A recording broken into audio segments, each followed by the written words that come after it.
Hello and welcome to the Game Theory Podcast. I'm your host, Sam Vecenie. Today, Bryce Simon and I have one very simple task ahead of us.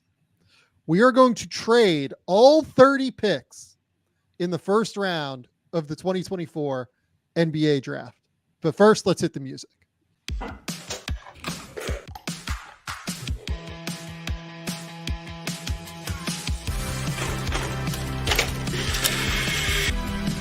They do have a timeout. Decide not to use it. Way downtown. Bang! Bang! What is this going to be? Wow! Are you kidding me? Hello and welcome to the Game Theory Podcast. I'm your host, Sam Vecenie. But if you watch the tape, what you will see completely orchestrated this game.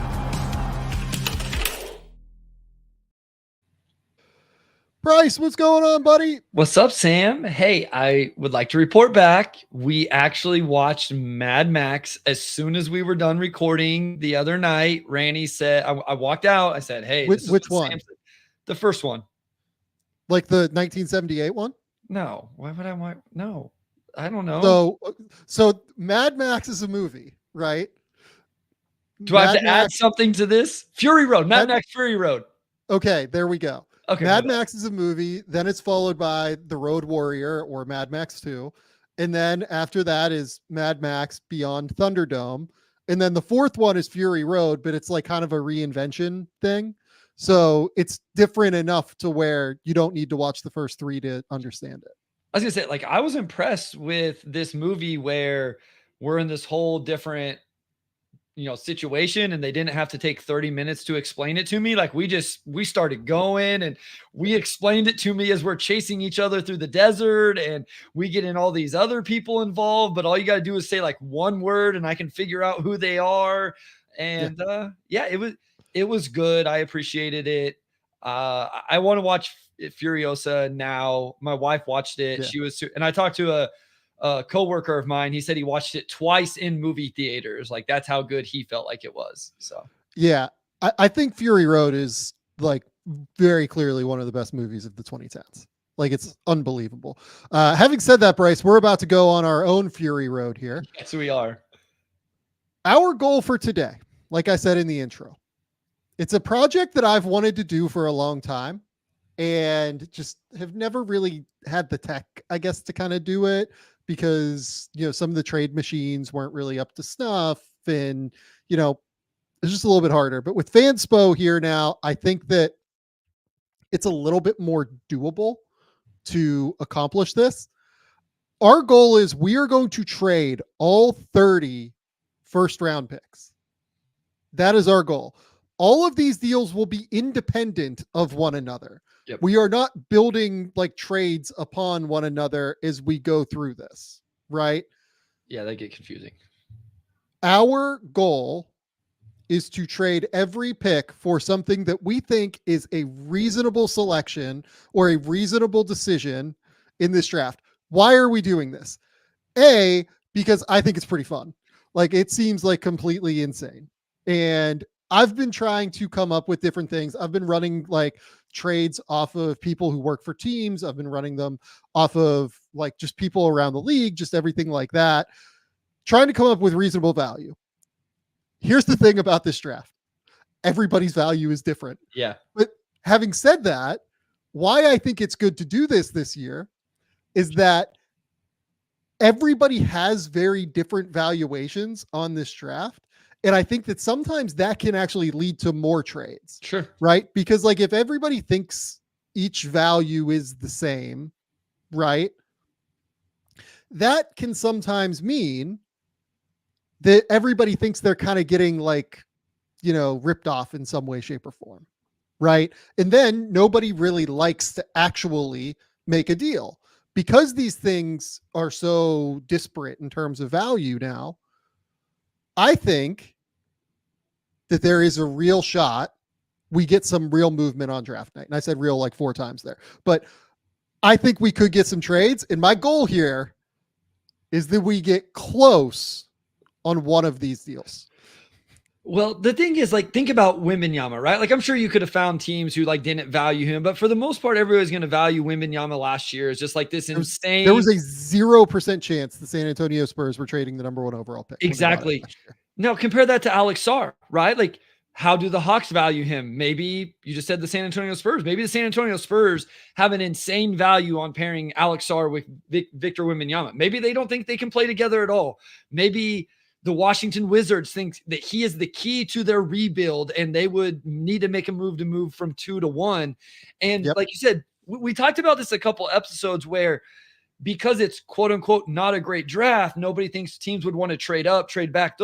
I actually think, and we talked about, because it's so flat, there's more room for a team to say, you know what?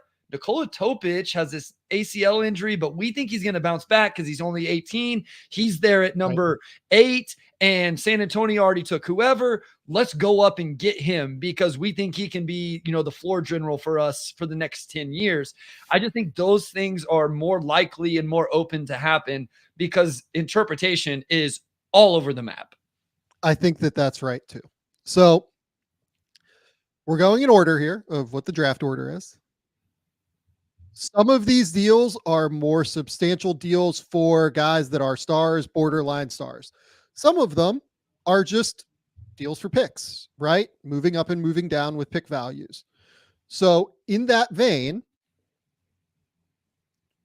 we're going to pull up our trusty Fanspo tab here. That'll set us up for success in all hopes. And we're going to start with the Atlanta Hawks at number 1. The deal that I came up for with the Atlanta Hawks, there have been, I don't even know that I want to call them like rumors. I think that Gavoni might have said something on the low post that said like the Spurs might be interested in moving 4 and 8 for number 1. That seems crazy to me, to move 4 and 8 for number 1 in this draft when we all think that this draft is like pretty flat across the top 5 picks, let's say, right? In terms of value. Like we like Alex Sarr, we like Reed Shepard, Steph Castle, Rissa Shea, whatever.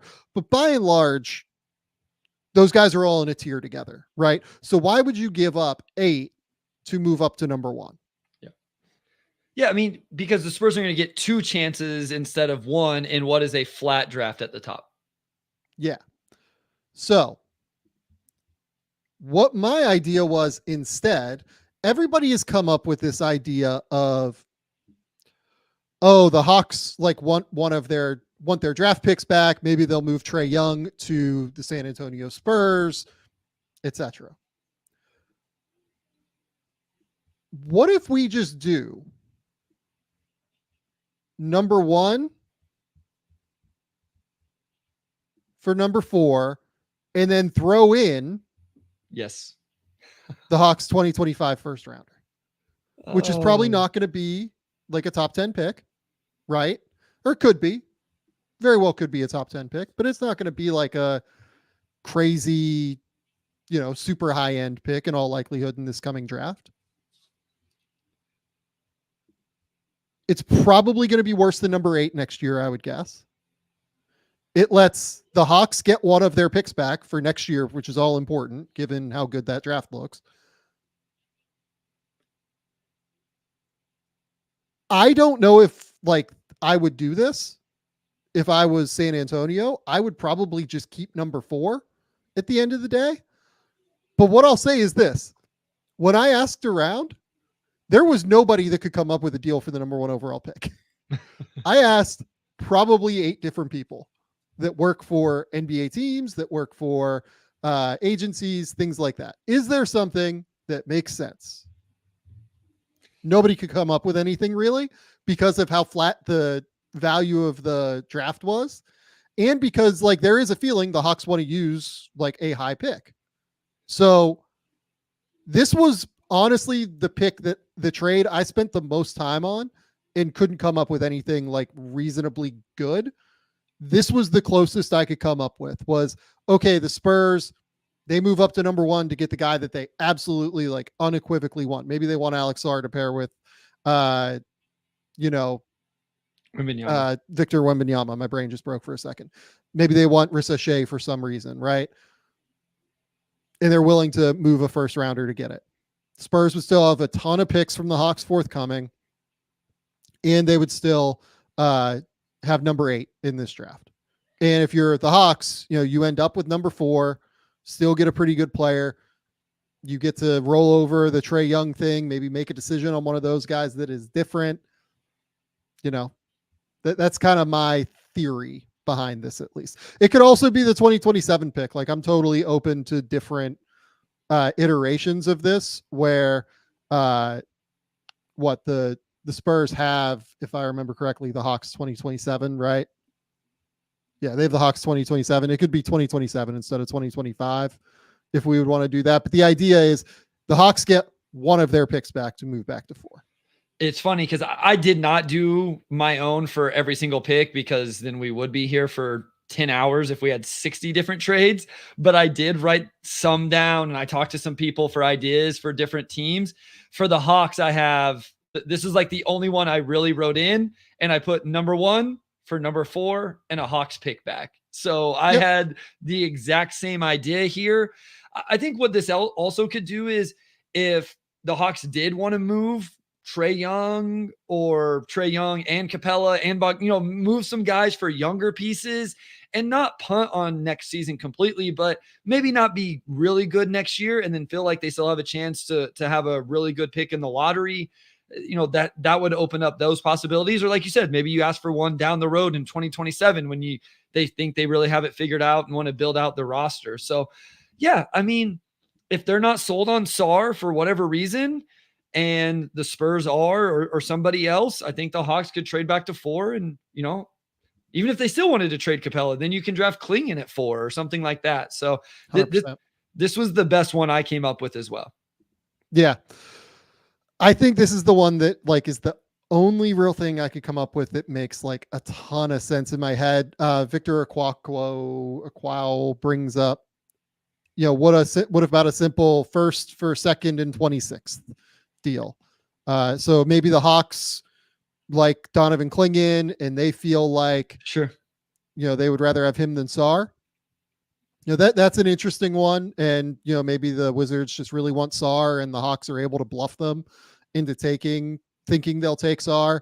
Honestly, that's another one that could very easily work well, right? Maybe it's Ricochet that they really want at number 1, and they think that the Wizards would be willing to move up to 1 to confirm Sarr for some reason. This is where the intel thing absolutely comes into play here.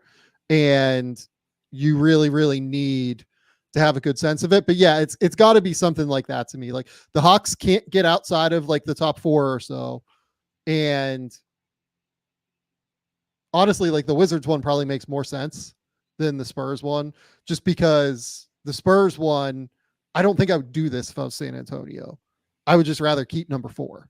Unless you're just so sold on this Wemby Sarr pairing and what that would be defensively, and you can still have things work offensively. I mean, that would be a nightmare to try to score on if Sarr is what some people think defensively. And even if the offense doesn't round completely into form, it would just, that would be scary. This one's interesting always, because I think just on the surface level, it's like, why would a team trade up one spot? You know, why do those trades happen for one spot? But like you said, it's the intel, or drumming up the intel, or, hey, the Pistons want to trade up to number 1 to draft Ricochet. And then you convince the Wizards that if they want Ricochet, then they have to do, you know, a deal with you to keep the Pistons from coming up. So that's how, those type of things would have to go down to make happen. Yeah. Like, somewhat interesting to me. But here's the thing too, if I'm the Wizards, like, I need to keep accumulating assets as well. Like, that's a really important thing to me. But if I feel like I have like a clear number 1 in this draft class, that's so much more important than like whatever the other assets. Yeah. Then getting number 26 also, for sure. Yeah, no, I think that's quite good. Okay. Number 2, the Washington Wizards. I sent you this one ahead of time because I wanted your reaction before I actually did it. I'll have to go back and look. This involves the Detroit Pistons. Maybe the Pistons really love somebody like Trajan Langdon under a new front office regime.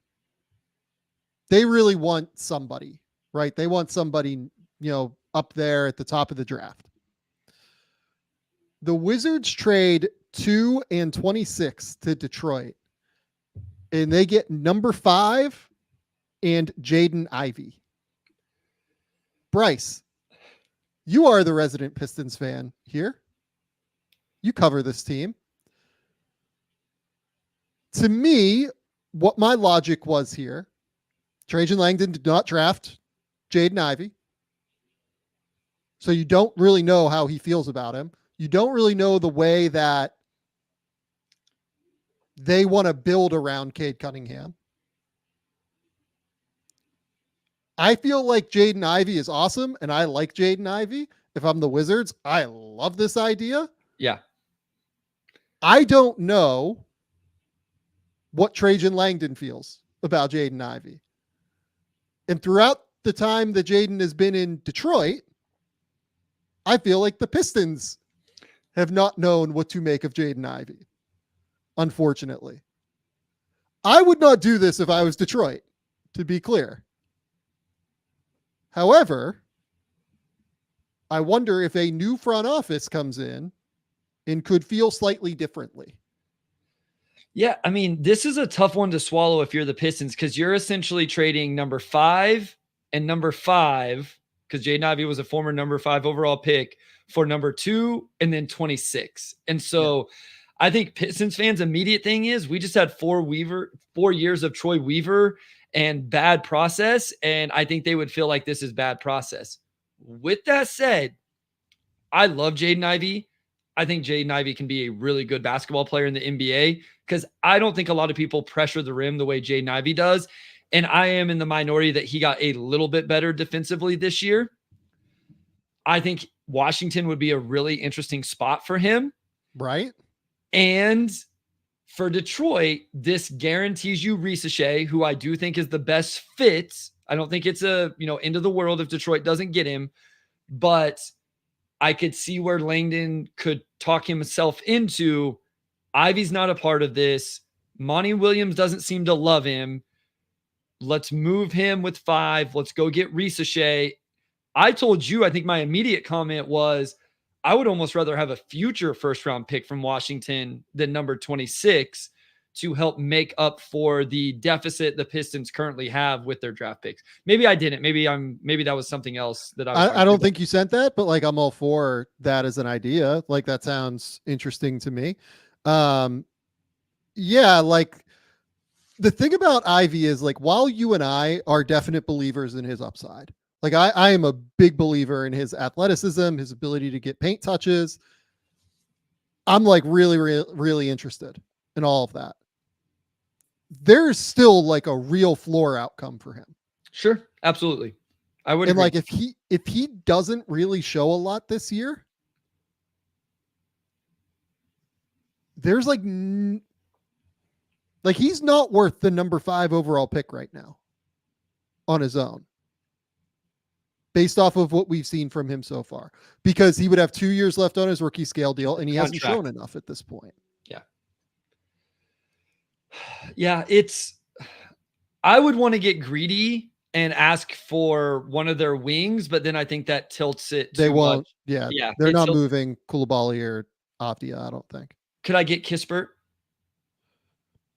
I mean, look, like the reports are that they don't want to move Kispert. So probably not, I would guess. Kuzma? Can I keep going down the line? Yeah, you can get Kuzma. You better believe we have Kuzma trades coming later. I know we do. But like, because that's my thing. Like, if I'm the Pistons and I can roll out Ricochet and Kuzma next year, playing off of, because I've said they have to hitch their wagon to Cade Cunningham, and some people may not believe that he's proven enough to do that. That's the situation the Detroit Pistons are in. So they better go out and get the dudes that help him do that. And what I've kicked, like what if Trajan Langdon's vision for Cade Cunningham is just we want as many floor spacers and shooters as possible around him and Jalen Duren. We want like length and, defensive ability. Like it's just a different fit than what Ivy is for them. And if you're cashing in Ivy, you get an extra first round pick here and you move from 3 to 5 or from 5 to 2. And it gets you the guy that like you want, say it's Ricochet. I don't know if it is or not, but like that's an interesting deal to me, at least. Yeah, no, it is. You have to be sure about Ricochet, but I am, and I think that's why I'm a little bit more open to this. I'm also just open to the Pistons moving some of their young guys. I just am, because it doesn't all fit together. There's flaws with, we've mentioned Jalen Duren. We don't all ever go fully into what it is, but I would be shocked if the Detroit Pistons come back next year with Cade, Jaden Ivey, Asar, Jalen Duren, the number 5 pick, Marcus Sasser, Isaiah, like all of these dudes coming back next year. I can't imagine there's not at least one trade in here. And again, being such a big Jaden Ivey fan, I would kind of like this. I think this would give me a chance. Like, am I just wrong about Jaden Ivey? Because I think in Washington, he would get a chance to flourish.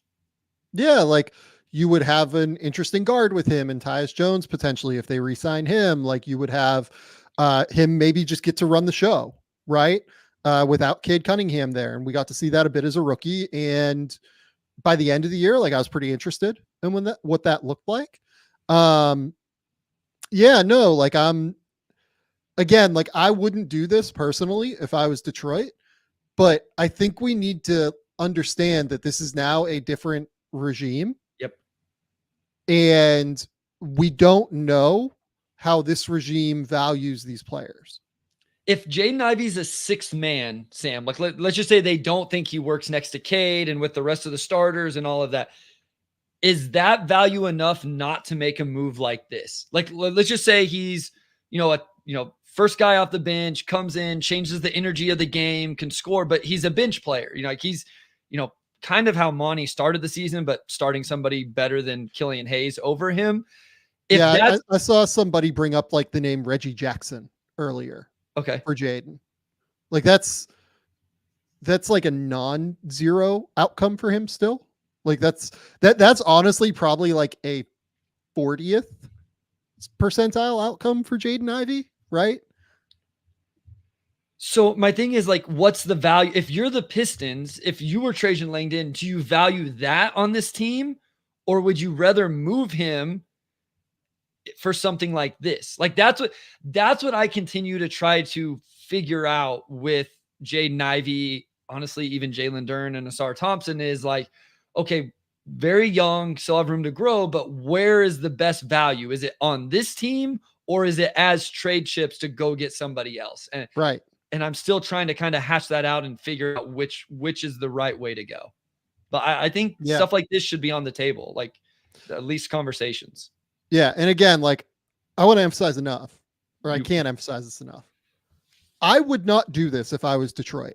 Yeah. I think highly of Jaden Ivey. Same. My thing is that nothing the Detroit Pistons organization has publicly done since drafting Jaden Ivey, including like when they drafted Jaden Ivey, by the way, it felt like he was the like leftover guy that they had to take. Right. Yep. Cause Keegan went and the big so three. There's been no point where it's felt like they value Jaden Ivey in the way that I value Jaden Ivey. Yeah. And like, to be clear, I'm the like Jaden Ivey like supporter in the Pistons content creation world. Like I take a lot of heat for my belief in Jaden Ivey, a lot. Yeah. So Jaden Ivey is I would say he's the least favorite of the young guys on the Detroit Pistons roster for most Pistons fan. It's Cade, Asar, Duren, and there's people who like, oh no, Marcus Sasser. I'd rather have Marcus Sasser than Jaden Ivey. So I am the Jaden Ivey supporter around Pistons content creation. Okay. Let's go to number 3. Yep. The Houston Rockets. I tried to come up with what I think is a reasonable deal for Mikal Bridges. Okay. And it is a deal that is going to make everybody angry. there's not an outcome here where I win because you're trading Jalen Green. I can't wait. I'm not trading Jalen Green. Oh, I think people are going to think that this is not enough for Mikal Bridges. Okay, good. For Mikal Bridges. Okay. Number 3. Okay. One of Brooklyn's future firsts that they owe to Houston. I picked 2026. Tari Eason. And then salary fodder. So I use Jock Londale. And I believe Jayshawn Tate. So 2 first-round picks and Tari Eason and Jayshawn Tate is we've talked about.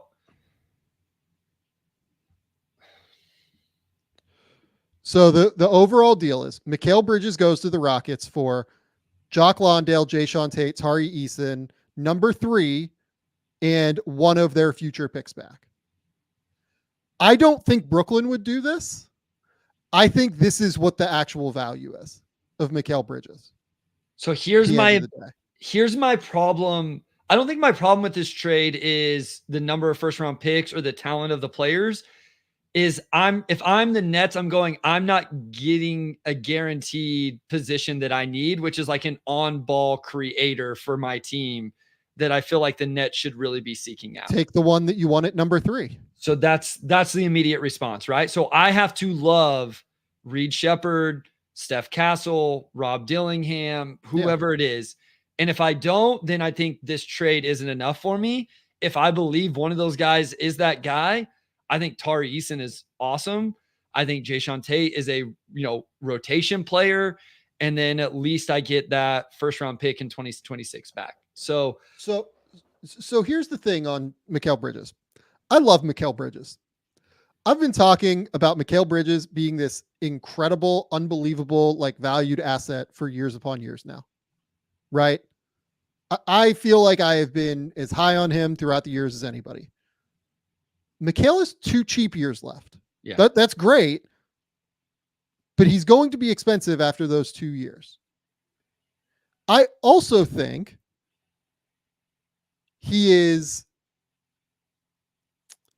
I think people thought he had all-star upside at one point, so that like when Phoenix traded him, there was a chance that could be it, right? Yep. I don't really think people have that inkling anymore, or at least they shouldn't, right? Mikal Bridges is one of the best, like 3rd or 4th option, like winning basketball players in the league on your team. He has a bargain basement contract for 2 years before it gets expensive. What is that guy worth? He's worth what somebody else would pay for him, right? To me, what somebody else would pay for him is like, let's say Memphis wanted to get involved. I think Memphis would give up like substantial pick value for him, like 3 or 4 like first round picks, right? Would San Antonio like give up real value for him? Possibly, but like he's not really on their age timeline, right? I think that I think Cleveland would give up something. Like I was kind of sneaky trying to figure out, like, is there a like Darius Garland, Mikal Bridges deal? Isn't like OKC going to get involved here if Bridges is really on the market and just outbid like Josh Giddey plus every pick that Brooklyn would want? Sure. So this is the thing with this deal, right? You get number 3, which is a better pick than probably any of those Oklahoma City picks, right? You get Tari Eason, who to me is a better asset moving forward than Josh Giddey. You get one of your future picks back instead of the accumulative, number of picks that Oklahoma City would be able to throw you like 4 or 5, like 4 first rounders or whatever, right? Yeah. And that's your own first round pick, which means you then get to control your direction. That's the key there. Yeah. I think that this is actually what Mikal Bridges is worth. Honestly, I think it's a little bit more than what Mikal Bridges is worth, but you're going to have to overpay to get him on some level. If you're Houston and you do this, you still have a loaded rotation on the wing of Cam Whitmore. You can play Amen Thompson on the wing. Certainly, you have Jabari Smith. You have Jalen Green. Like Dylan Brooks still on the roster. Brooks, and then you have Mikal. Right. This is the kind of deal that I think would help them. Kelly Iko said today that like the Rockets are not moving number 3, that like they like their options in this draft. Totally, or they're not moving it for Mikal Bridges, right? Totally fine. I get that. I think that this is the closest value that the Rockets could send to get Mikal Bridges. It's not all of the it's not all of the Brooklyn picks back. It's not, Jalen Green. It's Tari Eason, who to me is going to be a long-term starter in the NBA, like an awesome player. The number 3 pick and like a future first. Yeah. I think I'm with you that this seems like what was probably should be fair value or good value for Mikal Bridges. It's just, I feel like if Mikal Bridges actually ends up on the market, it could get outbid if teams really wanted him. But I'm with you. Like we've been on the same page as far as loving Mikal Bridges, but also feeling like he's, one of the best third options, easily the best. Or I'm sure somebody could come at me with a better fourth option. I don't know, maybe not, but I mean, he would be an elite fourth option and an unreal third option. So like this makes sense to me. Again, I think that the big things here are, would Brooklyn feel good about who they could draft at 3? How do they feel about the spot there? And I think it was really important that you brought up them getting their own pick and just the versatility that gives them because they have that back in terms of trades or otherwise. The last thing I'll say for Houston here is a deal like this also does not take them out of the running for future star trades. Sure. Because they still have Amen Thompson, Cam Whitmore, Jabari Smith Jr., Jalen Green, right? I don't think the Nets are going anywhere with Mikal Bridges. I think the best way for them to get somewhere is to go find a place without Mikal Bridges. So here's the other thing. If you don't move Mikal Bridges this summer, if you're Brooklyn, you're star hunting, right? Yeah, sure. That's your goal. What star are you getting? You're going to get outbid. Like Houston can outbid you for every star. Yeah. Oklahoma City can outbid you for every star. Utah can outbid you for every star. The Knicks have a reasonable value, like a reasonably approximate value that you can give them.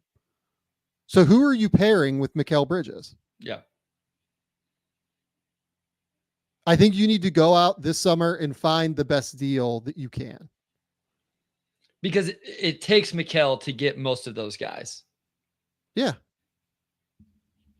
I think that's right. Someone brought up Trae, like maybe Trae Young if nobody would want Trae Young.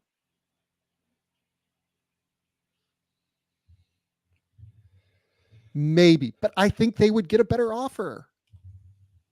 Those Phoenix picks are valuable. Like they're really valuable. I don't know, man. To me, like the best course of action for Brooklyn is using those Phoenix picks as like a way to either cash in, and build depth and like go on like a longer term rebuild and like try and get what you can like of your own picks back. Like here, you get 2 of your own 4 picks back. You moved for James Harden. They do have more in the chest than what I realized with those Phoenix. They have a lot in the picks. chest. Yeah, they have a Mavericks pick in 2029. Yes. Yeah. They have Phil. It looks like Philly owes them something eventually. Yeah. So they have assets. Like we don't want to sit here and pretend like they don't have assets. I just think that they can get outbid on all of this. So yeah. Okay. That's where I'm at on Mikal Bridges. This is what I think is like the fair offer. A future starter in Tari Eason, number 3 overall pick in this draft that is equivalent to like a top 10 pick in a normal draft, and one of your own future picks back that probably is like equivalent to a top 10 pick on its own. So basically 2 top 10 picks and a future starter.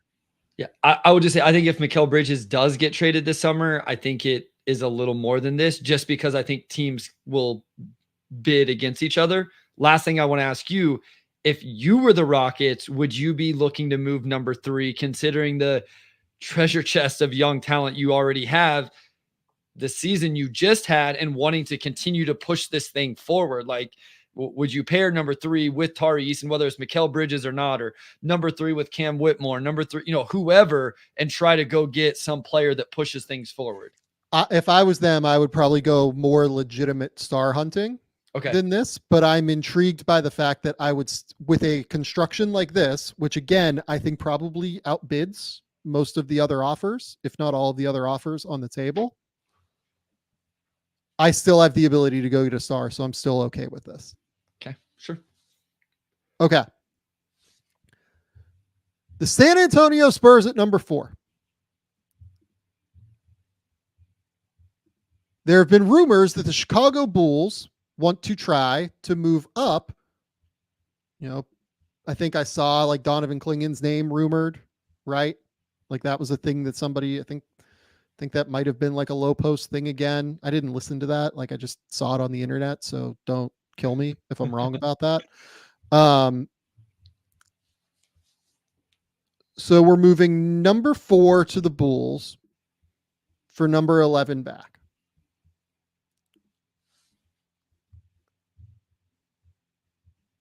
We're moving number 35 to the Bulls. And we're getting Ayo Dosunmu in return. Okay. A guy that I think you and I think is like quite good and like definitely a starter. Sure. So this is my idea. Dosunmu and 11 for 4 and 35.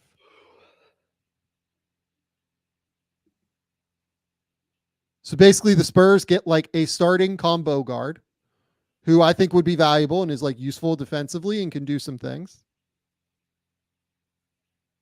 You move up 7 spots for the Bulls. You move down 7 spots. You still end up with a good player at the end of the day.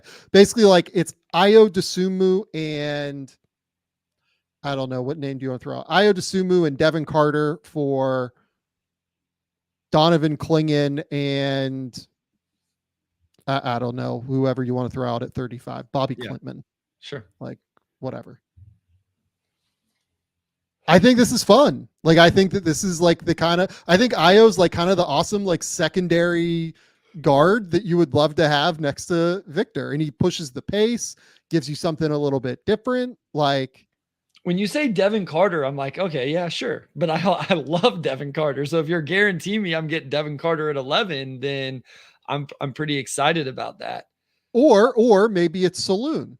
Maybe like, the Spurs have been connected with Saloon. Maybe it's Ayo and Saloon for, the Donovan Klingen pick at 4 if the Bulls want Klingen, and whoever at 35. Interesting. This is my initial thought was it wasn't enough. I worried about that too. That like I wanted somebody a little bit better than Ayo as much as I like him. But like Caruso's too much. But Caruso doesn't fit their age timeline more than anything for me. Like if I'm the Spurs, like I don't really want Caruso. Because he's about to get paid. He's just got one more year on that contract. He's got one more year. He's about to get paid, and he's 30.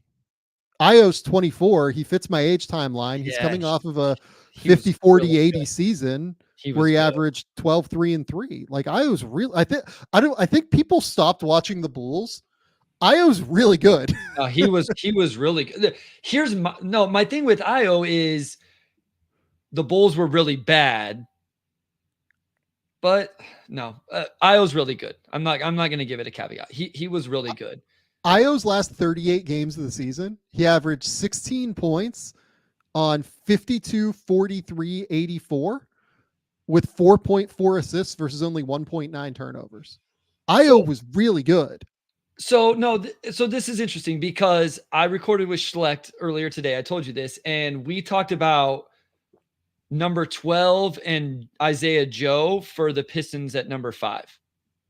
And I liked, and this is a similar type idea. And I thought that was decent value for the Pistons, getting somebody like Isaiah Joe and going back 7 spots in this draft. And this isn't a whole lot different, right? This is 7 spots going back, and you're getting a starter on, off-ball guard, wing, whatever. So, yeah. Okay, you've talked me into it a little bit. My initial reaction was no, but you're right. And I did watch plenty of IO, but you refreshed my memory a little bit of how good he was at the end of the year. So yeah, I think he's good, man. Like I think he can go. So I thought this was an interesting one to get the Bulls up into that range, which is apparently, according to reports, something they're trying to do. And then for the Spurs, like you get to keep your 2 lottery picks. Maybe you enter a range for Saloon that doesn't involve you having to take him in the top 10. Yeah. And you kind of tick multiple boxes, right? Sure. Okay. Number 5, your beloved Detroit Pistons, Bryce. I think I sent you this because I was curious what your reaction would be as well. Let's get Brandon Ingram to the Detroit Pistons.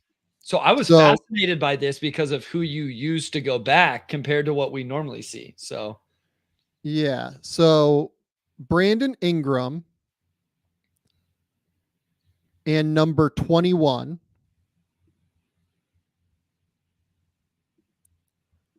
for number 5, Isaiah Stewart and Marcus Sasser was my idea.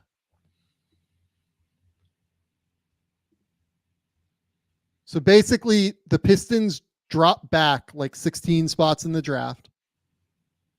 They get Brandon Ingram and they lose Isaiah Stewart, a guy that, that front office is like for a while. It's a new front office, obviously. Maybe they feel differently in some way.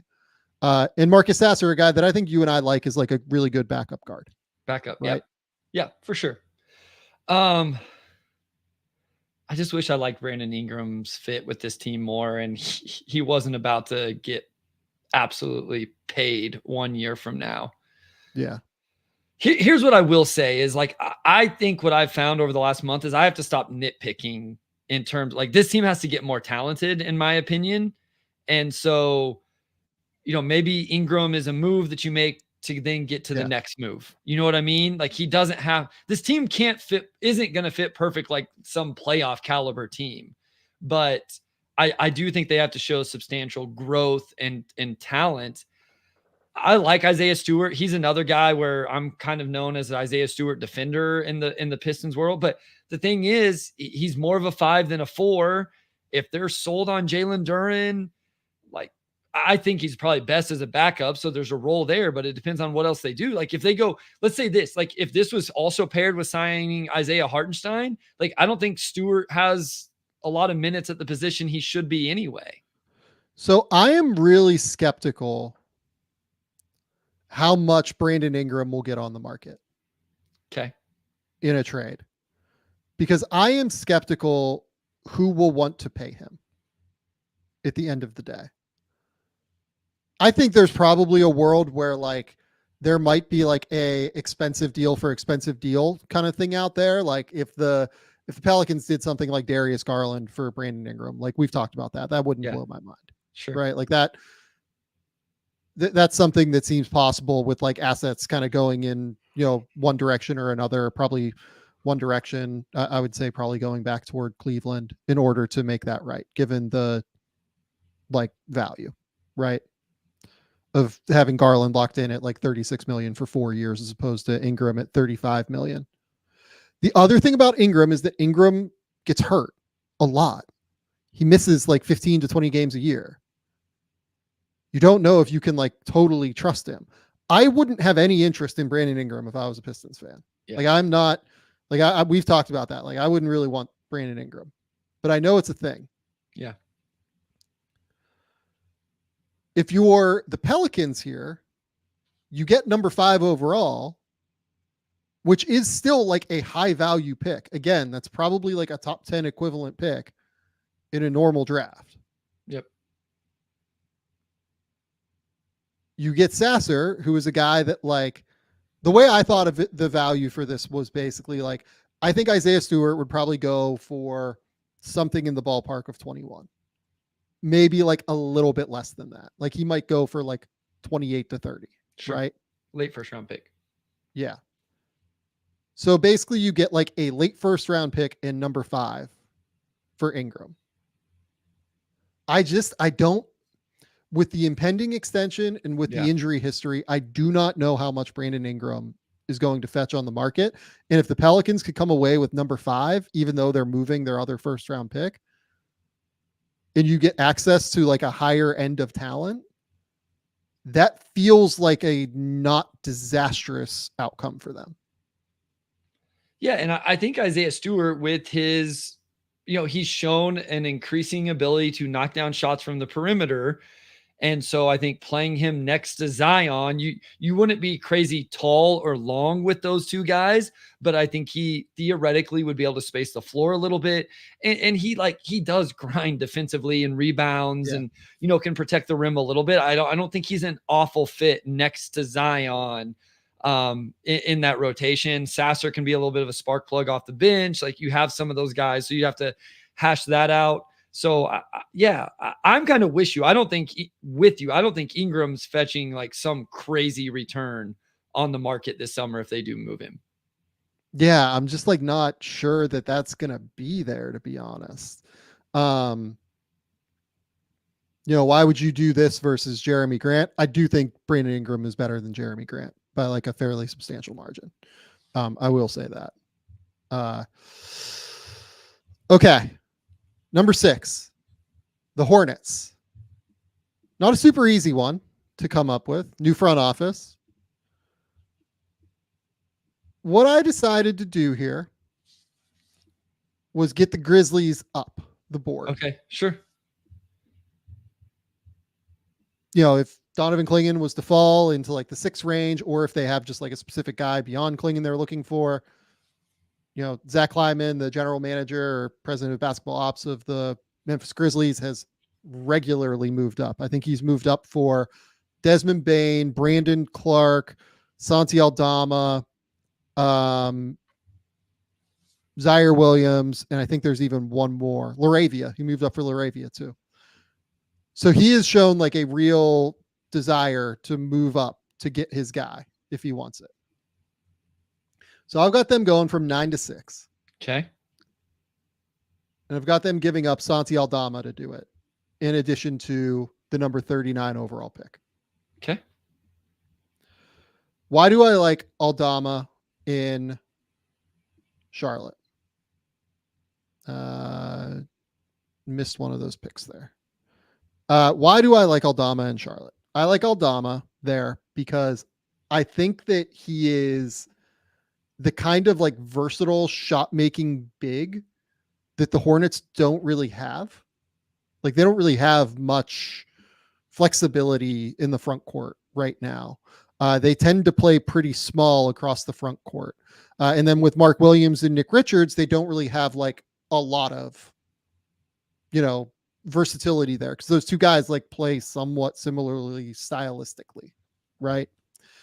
With Santi, you have a guy that can play like the 4 or the 5. You get up to number 6 to potentially go get your 5 if you're going up to get Clingan. And then you give up 39 to do so, and 39 is, not like crazy valuable pick, but here's the thing about Memphis. Like they have so many players on their roster right now that consolidating is actually like really important for them. Yeah, I'm in with this with Memphis. I know it's going to end up cliche by the time we get to draft night, and it's probably already there. But I think clinging to Memphis just makes so much sense. And so if this is what it takes to get there, I love it. For Charlotte, I think it would depend on who's on the board. But I've consistently thought about Ron Holland for them, and my guess is if Holland's there at 6, I could definitely see him going ahead and being there at 9. And so maybe you can trade back there and still get somebody you like. I like the idea with Aldama. I looked up on, B-ball reference. He's played 73% of his minutes. So, 3/4 of his career at the 4, according to that. I know that's not picture perfect, but it's close enough to give us an idea of his versatility in the front court. So I love it for the Memphis Grizzlies. Like you said, they need to consolidate some of these guys anyway. And I think I like it for the Hornets. I don't know that I don't know that there's a guy that I just say he's the guy. Like maybe if Steph Castle's there, you don't do this and you pull off of it. But I know Reed Shepherd's another one that people like. So I guess maybe there's a couple guys, but I think somebody's there at 9 that you still feel good about. Yeah, and with Santi as well, like they get Brandon Clark back this year. Yeah. Memphis, which means that if you're going up to get your center, or if you can find like another avenue to go get your center, you already have like a lot of other, you have another option there that you didn't have this year as well. So that idea is like kind of interesting to me. And if you could go get like a real starting center, if you think Donovan Clingan is your like real starting center of the future around Jaren Jackson, Desmond Bane, John Morant, Marcus Smart, that to me is actually worth it at that point. Yep. And for Charlotte, like you're just accumulating assets and moving back, which is what they need to do at this point, while building around Brandon Miller and LaMelo Ball. Yep. I like it. Yeah. Okay. Number 7, the Portland Trailblazers. This one also involves your beloved Detroit Pistons, Bryce. Yay. I traded up for Portland here because Portland has so many different kind of, scenarios with their picks. I tried to like do one trade up, one trade down kind of thing. Right. Interesting. Cause I was going to have them trade up at 14. So that'll be fun whenever we get there. Cause it sounds like maybe you trade them down. Did I? It's a good question. No, I traded up again. Oh, okay. Perfect. Yeah, no, I traded up again. So I did 2 trade ups. I lied. I tried to do that in a couple of different spots though, where I did different things. So this one is a trade up to number 5. And the price point is Robert Williams. And going back in return with Rob Williams, I also have a second rounder in the future. That is, some protected pick in the future. Maybe it's 40, might be 40 in this class. Let's just send that. So why would they give up Robert Williams right now to do this? The Blazers are expensive, guys. Like, this is a team over the first apron. Point blank, like this is a bad team that is over the first apron right now. On top of that, Rob Williams is not super healthy. They have DeAndre Ayton already, which means Rob Williams is the backup center. I don't think those two can play together. On top of it, if you're moving from 5 to 7, they have been very connected with Donovan Clingan, let's say, throughout the course of this process. Maybe you're trying to move up for Clingan, which means you don't need Robert Williams like even more. So you're just using him as an asset to be able to move up. And if you're the Pistons, you need a defensive backup. You need a defensive center in some regard. And this is a cheaper option potentially than going out and signing Isaiah Hartenstein to like a 4-100 or 490 deal or whatever it would have to be. Yeah. Like this is like I just don't know Robert Williams medicals, right? And so I like the idea of Detroit. They did the Joe Harris thing last offseason, because the Pistons have all of this cap space, and that was a disaster. I like the idea of them maybe taking on some bad contracts, but some dudes that can actually play, like guys that will actually be in the rotation. And I think Robert Williams, we know, is a really good player. It's just, can he actually get on the floor? So to me, it's like, I almost feel like they're having to give up something here to take on the I don't know, is Robert Williams a bad contract? But that's the thing. I don't think it's a bad contract. It's just that he can't stay healthy. And if you're the Pistons, you want to limit his minutes as it is. No, that's true. Yeah, I mean, if you could get, because you have Jalen Duren already, and you want that to be your center of the future. And you have Isaiah Stewart, who's going to play minutes at the 5 as well. The other thing is it's $12 million. So if he ends up unhealthy again, it's not the end of the world. You are getting that second round pick, which balances that a little bit. Ultimately, why I would probably be okay with Detroit doing this is at 5, I assume Risache is gone, and there's going to be 3 or 4 guys there that I would be comfortable with. So unless, and it always goes back to this, there's one that I've just pinpointed, this is the guy I want, I would be okay with this. Now, my counter here would be, if Klingen's on the board, why doesn't Detroit just take Klingen and, start using him in that because role? You can take the fly, because I think Klingen will want a starting center role at some point, whereas Rob Williams, at this point, it might not be realistic for that to be the case. So you get the guy that is probably a more realistic partner for Jalen Duren long-term, while also getting a really good player at number 7, as opposed to just taking Klingen at 5. What do you think there's any other player the Blazers would do this for? Like, for you, is there anybody else that could fall to 5 that you would be excited about if let's just say it's not for Klingen for some reason? Is there one of these? I mean, I don't think it's Holland, Castle. Like, we probably both think Connect's going to be there at 7. Buzelis. Is there another name?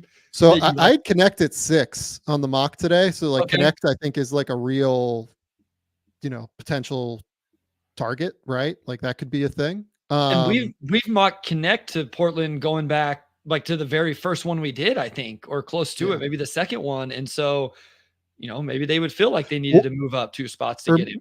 Maybe Portland wants Modest. Yeah. That could be a real outcome here. So yeah, and maybe the Pistons are just comfortable with Dalton Connect, or they're comfortable with Ron Holland, and they think that they can move back to get those guys. So I don't know, kind of across the board, this one was kind of interesting to me, is okay, the Pistons fill a backup center role, which is something, or a defensive center role, which is something that you and I think that they actually need. Absolutely. And, they take a flyer on a guy that I think has a chance to frankly be better than Jalen Duren this year, but probably not long-term, just given the injury history. So he will help them this year. And then they still maintain that lottery pick. And then the Blazers, get out of luxury tax out. They're supposed to be a tax team, Bryce. They're pretty damn close to being a tax team. Yeah, not a great position. Getting rid of the Rob Will deal while moving up in the draft, that's kind of useful to me. Yeah, because you probably save 10 million net there, because you add a little bit moving up 2 spots, but not a ton. Yeah, I think that's right. Okay, Spurs at number 8. We've kind of talked about this a little bit. This one is if the Spurs decide to trade out, right? So this one's for Darius Garland. Let's say that some of the rumors, or whatever they were, I can't remember who reported that. Let's say that if they re-sign Donovan Mitchell to a deal, and they decide they want to break up the Garland Mitchell backcourt, could you do number 8, Keldon Johnson, and Malachi Branham in number 35?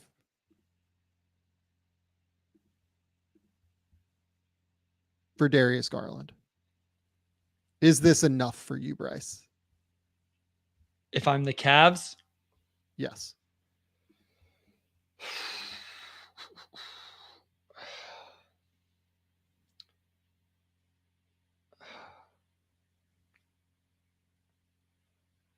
Number 8.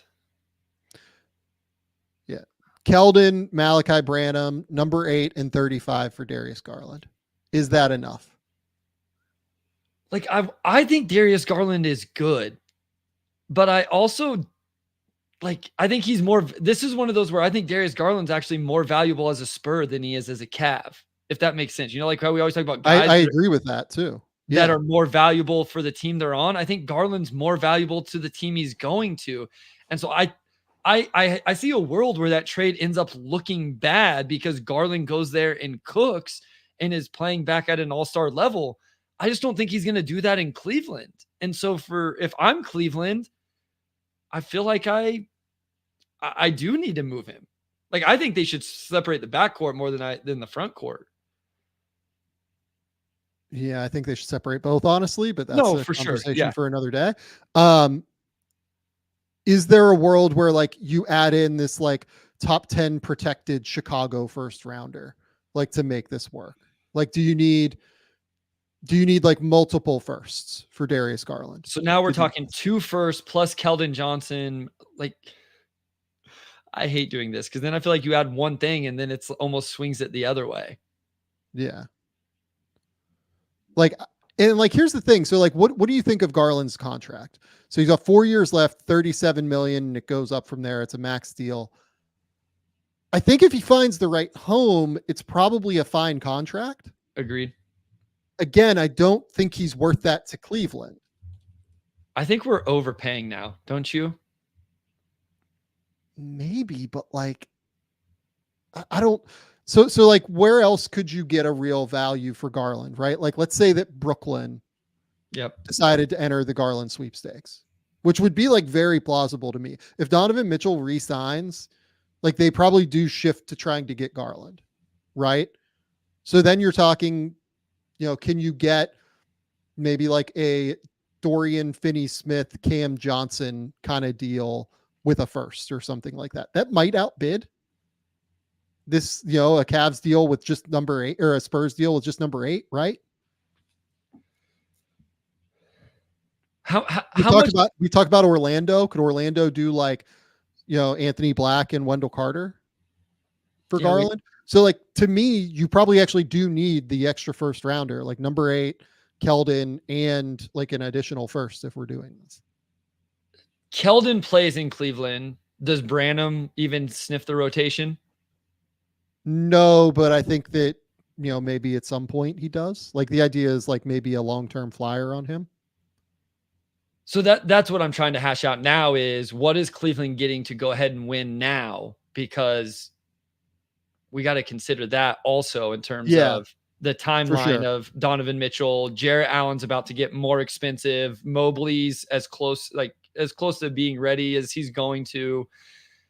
So if you're the Cavs, then you have Keldon Johnson, who's like a valuable, bench rotational wing, 6th man, maybe a starter, but like would really have to improve as a shooter. You would have number 8 and number 20 in this draft, and you'd have a future Chicago pick that you could move, which means you have 3 picks that you can move again. So you go move those for a dude that hits the rotation. Yeah. That like makes sense for you in a different way. This one just continues to be hard for me because of what we've said from the top, where I just think Garland is a better player in San Antonio than he is in Cleveland. And so how do you hash out that value? I feel like we're overpaying if we're San Antonio, like just based off the season he just had and the playoffs he just had. But also if I'm San Antonio, I'm about to pair an all-star with Victor Wembanyama. Why would I not do this? You know what I mean? And so that's where I struggle with the correct value a little bit. Garland with Victor would be insane. Yeah. Because of his shooting gravity, like he can shoot 30 feet from the rim, and he's like this unbelievable lob thrower. Yeah. Garland with Victor would be absolutely sick. His all-star year, he averaged 20, almost 22, 8.5 assists. Over a steal. He's a career 38% 3-point shooter. Goodness. Yeah. He's good. And those are deep threes a lot of the time too. Yeah. Yep. I like I've liked this idea for a while with him. I kind of like this idea the more I think about it too. Yeah. This should happen. This should happen. Can Donovan Mitchell sign his extension so we can then make this happen? That's what we But like maybe they just decide to keep them together. I don't know. Jake Fisher reported that they're willing to keep things together more than what people think. Who knows, right? Let's go to number 9. We're keeping the Cavs here at number 9. And we are going to the Grizzlies.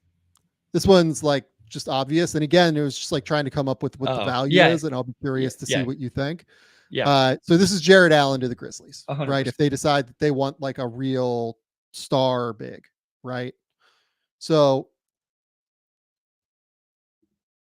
Jared Allen for number 9. And then on Memphis, what else do you have to throw in? You have to throw in Kennard for the money. I threw in Laravia as like an interesting flyer for them to take. I threw in number 39. I don't think that's enough. Do you? How many years are left on the contract? 2 at 20. 2 years at $20 million per. So that's like a really good deal. It's an awesome deal. This looks like a light return to me for Cleveland. Although I will say, floor spacing with Kennard, he probably finds a way in the rotation. Laravia showed signs down the stretch last year whenever he was getting minutes. And this Cavs team is always looking for those wings forwards. I don't know that you adding more picks excites me more.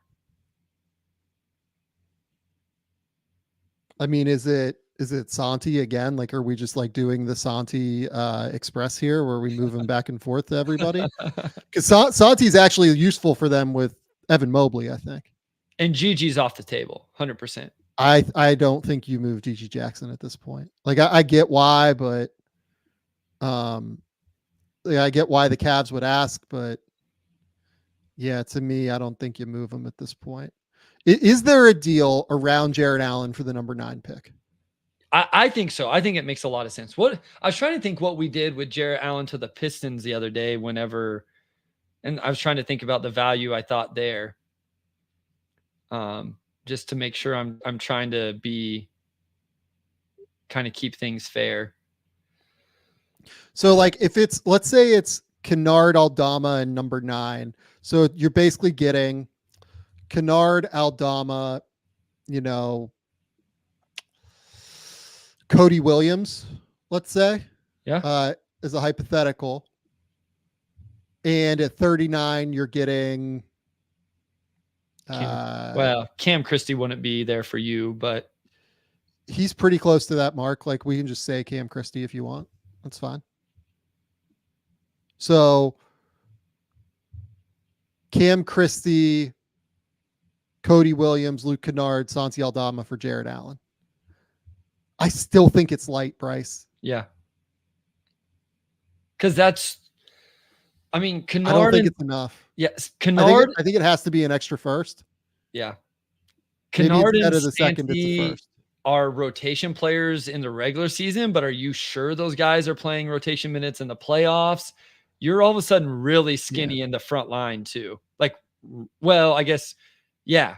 If you're Cleveland, like Mobley and Santi like are interesting, but both of those guys are very slight. Yeah. So like if you do the 2 firsts, let's say it's Kennard, Santi, and 2 firsts for Jared Allen, why would the Grizzlies do this? Yeah. They have the best defense in the league if they do this. Yeah. Day one. Like, not even, as long as they stay healthy, if you have a Marcus Smart, Jaren Jackson Jr., Jarrett Allen trio in the front court, doesn't matter who you have in the back court. That is the best team on defense in the NBA, I think. So that's why you do it. And then you have Jared Allen setting screens for Ja Morant, by the way. We've seen what it looks like with Darius Garland, and I think Ja's an even better passer than Garland is. That would be pretty sick. Well, if you're Memphis, right? Like, you're giving up 9 to get this. And then we just talked about consolidating players. So insert whichever young guys, right? For the most part, probably not Gigi. And then that 2025 pick, if you're Memphis, you're going, we have all of these young guys anyway. And we think that pick's going to be in the 20s, because if we get Jared Allen, we think we're going to be pretty darn good next year. And so that's not going to be another lottery type pick. You know, if Klingon's not there, to me, this is a reach for someone like Zach Edey or something like that. You're going to draft another wing to that roster. I don't know that I like that idea. So, yeah, I mean, even if it is overpaying for Jarrett Allen, I think Memphis is in a position that they could do that.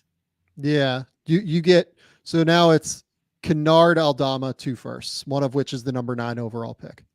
And then again, if you're Cleveland, you can turn around and move those 2 firsts elsewhere, plus your number 20 overall pick. I think that makes it feel better to me if I'm Cleveland, that I'm going to take all of these youngsters or these picks and go get the wing, forward, whatever, to fill out my starting lineup. Yeah. I think that this is more the value. I think it's Kennard Aldama, 2024 first, 2025 first, do it after the draft ends so you can trade 2 firsts in a row. It has to be, I think it has to be 2 firsts though. Jarrett Allen's really freaking good, man. Yeah, he is. He's awesome. He is like an incredible player who keeps getting better like every single season. Okay. Number 10, the Utah Jazz. This is not a exciting, sexy deal. Unfortunately, this is just involving picks. This is, let's say Utah wants to move up because they have all of these assets and all of these potential things on the table, right? The Utah Jazz and the Charlotte Hornets are interesting partners to me. The Hornets trade number 6 and number 42 to Utah for number 10, number 32, and then a future first rounder that is owned by Minnesota in 2025. So basically, Utah gets to move up, basically assure themselves of the guy that, you know, they want in all likelihood.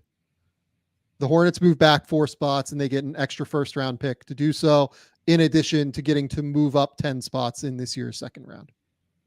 Yeah. So they move back 4 in the first, 10 in the second, up 10 in the second, and a future first. And we're assuming that Minnesota pick is like deep in the 20s next year, given that they're going to have to run it back. Yeah. Right. Agreed. Like that pick is probably like 25 or something like that. So you get basically, you know, number 10, number 32, and number 25 for 6 and 42. Yeah.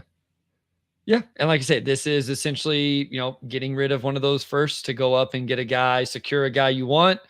And if you're Charlotte, we talked about it earlier, maybe the guys you wanted aren't there. The guys you think are fits aren't there. Maybe, again, we've talked about Ron Holland potentially falling. I feel like Utah's a spot that he's fallen to in some of our mock drafts. Maybe Charlotte misses on Reed, misses on Castle. They can trade back to 10, and then they can take Holland there if they feel like that's the only other guy that makes sense. So these are the ones that I'm interested to see if we're live on draft night and we see some of this stuff where it's just like, okay, Utah decided they have pinpointed their guy at 6. Charlotte's comfortable with 3 or 4 guys left on the board.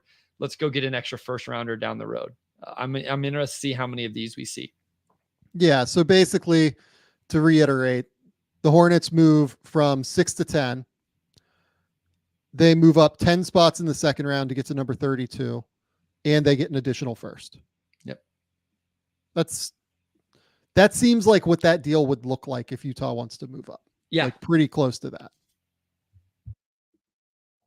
Value-wise, that makes sense to me. Again, it would just be about the players in play there and how that would hash out. Yeah. Okay. Next up, number 11, the Chicago Bulls. Where did we end up with the Bulls? Another Blazers deal. This is the one where I had the Blazers move down. I knew I had something where I had the Blazers moving down. Oh, okay. You're going from 7 back to 11 with the Blazers here. Yes. Gotcha. So the Bulls move number 11 to the Blazers for number 7. The Bulls get number 40 back, and in return, the Bulls return that pick that they own of the Blazers from the Lauri Markkanen deal. So basically, number 7 and number 40 for number 11 and that future first round pick that the Blazers have that's like quite protected. Or that the Bulls have of the Blazers that is quite protected. So a similar structure to what we saw last pick, where you're moving back to acquire this one heavily protected first round pick. Yeah. So you get your first round pick back. Essentially, you don't have to move like a different, pick or anything like that. Yeah. And like you open yourself up for trades as well. Like that's the big thing for the Blazers. Like, this as a Pistons fan, like it just is harder. Yeah. I mean, and for other fan bases, like it truly is. Like these protections sound kind of cool. Like, oh, this pick is never going to convey, and we're going to have our lottery picks every year until you want to try to add a first round pick in, back to, not back to back, but in any year, you can't do it because there's a chance, or you have to put weird protections on it. It's not as valuable. It hamstrings, even just as a fan trying to come up with some fun trades. Everybody's like, nope, can't trade that first round pick. Nope, can't trade that first round pick. So it is valuable to have your own first round picks in regards to those type of moves and flexibility. And for what it's worth, this Chicago pick that is owned, or this Blazers pick that is owned by Chicago currently is lottery protected all the way through 2028. And if it doesn't convey, then it becomes a 2028 second rounder. So it's just a long, long cycle. To me, I think it's just like way more valuable for them to slide down 4 spots to pick up that extra pick. Yeah. Listen, you give up 40, but like they have 4 picks. Like they're not going to roster 40 this year. Yeah. And to me, this is still like Cody Williams territory and, Tinjon Saloon. And like, I think they're still getting somebody quality for the Blazers there at 11, and you go 11 and 14 and still feel like you're getting 2 quality players there. Bulls go up and get a guy that they like. Yeah, like the Bulls, potentially try and move up. We talked about clinging for them whenever we moved up with them earlier. In the Blazers, the guys that they're looking at 7, tier wise, would probably not be that different than what they're looking at 11. Yep. So, given that maybe they are looking at a center, like maybe they do want Donovan Clingan, but like, if they don't, they could use that, Clingan asset there to be able to slide down and pick up something extra. To me, like this is worthwhile picking up that first rounder that is owed out already. Sure. Okay.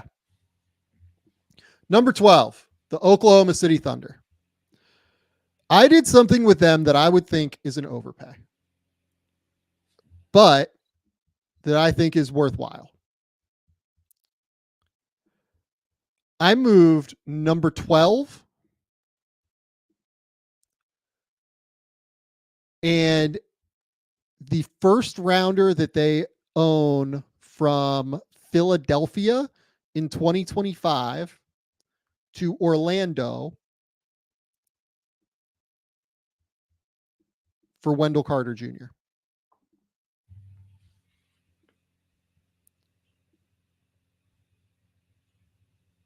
This feels like a lot. 2 first round picks for Wendell Carter. Why do I do this if I'm Oklahoma City? Orlando is like no real incentive to move Wendell Carter right now. It has to be like a serious value because he is a good player on a bargain basement contract. But they're not going to move him unless you overpay. And if you're Oklahoma City, you have the wherewithal to overpay. And there might not be a better big that you could fit with Chet Holmgren than Wendell Carter right now. Oklahoma City, to me, should be willing to overpay for the guys that fit exactly perfectly with what they already have. And to me, Carter, as a guy who can take tough post matchups and can shoot from the perimeter, can dribble for a big, can pass the ball, that is the exact kind of thing that you want next to Chet Holmgren. And Basketball Genesis asks, who are you bidding against? You're bidding against Orlando just keeping him. because they have no real incentive to move him unless you overpay. Yeah, I mean, my thing here is we've talked about what Kyle Filipowski, other bigs, again, I recorded with Schleck today. We talked about Deron Holmes II a little bit, and I did another Thunder podcast where we talked about if that's really what they think they want and need to start building this thing out, and Wendell Carter Jr. is definitely better than those guys, if that's what you think and is going to be over the next, 3 or 4 years, the course of their rookie contract, and his insanely valuable contract that descends, that I guess it does only have 2 more years on it. So that's a factor here. Listen, I just think Oklahoma City's playing a different game than everybody else because of all of these first round picks. And how valuable is the Sixers 2025 first round pick anyway? I just, to me, it's like, is Wendell Carter Jr. worth a lottery pick? Is he worth number 12? And for every team, it's different, because if that's the move that gets you over the top, then it's definitely worth it. I think that's. If you're Orlando, then you turn around and you offer number 12, this pick, number 18 to Cleveland for Darius Garland, to Portland for Anthony Simons, to whatever scoring guard that you want that you think has all-star upside. You have Wendell Carter with 2 years left on his deal, a bargain basement contract. This feels like pretty. It's an overpay. It's 100% an overpay in every way, shape or form. But it's an overpay that with marginal growth from Jalen Williams and Cason Wallace and Shea getting a little bit better and Chet certainly getting better. This is the kind of marginal move that might put you over the top to win a title next year. I was trying to look up Wendell Carter Jr.'s why is this like this? Defensive rebounding, the raw numbers, because that's one thing I would absolutely want, is a guy, we've talked about this, that can really, really rebound, especially on the defensive end. And those numbers have been a little all over the place in his career. But in terms of the skill level on the offensive end, this would make a lot of sense. Yeah, and look, I think there is something to just having big bodies out there that can box out. Sure. In terms of rebounding, right?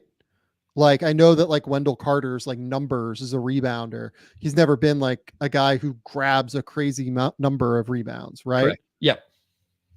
But you have Chet Holmgren, who does grab a lot of rebounds and is incredible at anticipating where the ball is going to come off the rim and high pointing the ball. Yeah, and you just have a big body there to box out. It's pretty useful to me. Orlando's defensive rebounding rate this year with Wendell Carter Jr. on the court was 2.3 percentage points better per 100 possessions than when he was off the court. The year before, it was 1.8% better when he was on the court than when he was off the court. And part of the reason he may not grab as many defensive is Franz is a good defensive rebounding wing forward. I mean, Wendell Carter Jr. was still 35th in the NBA in defensive rebounds. So it's not like he's bad on that end. I was just kind of looking at the raw numbers there. Reed Williams brings up what is my last point here. There are sneaky, very few defenders, weirdly, that do a better job against Nikola Jokic than Wendell Carter. I don't totally, I kind of understand it because he's super long, he's very physical, he's strong, he can kind of hold up on the block against him. It does make sense, but you don't think of him in that regard oftentimes, but he is actually really good on him. And then you'd have Chet being able to fly over from the weak side. I don't know. I think that is one that I think that this is the kind of move also, by the way, that allows them to maintain cap space if they want to go out and get a second ball handler. Well, that's what if they want to as well. I mean, they're bringing back 11, 12. I mean, so they're not using up very much at all of that cap space when you figure that they're getting the number 12 overall pick off the books in the move. I will say that I like his fit and the idea of him more than as much as I like Julius Randle and him as a player. And that I think Wendell Carter Jr. fits more seamlessly into this rotation and this team than Randle would. I think so too. Yeah, I get that this is an overpay. Like I'm sitting here, I am telling you it's an overpay for Wendell Carter. But Orlando is like no real reason to move him. And that's like the exact guy that Oklahoma City should be trying to get. Sure.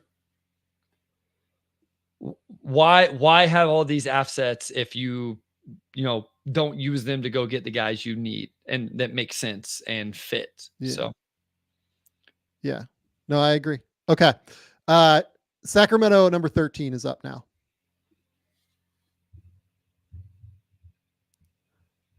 Sacramento Kings are going to get Kyle Kuzma.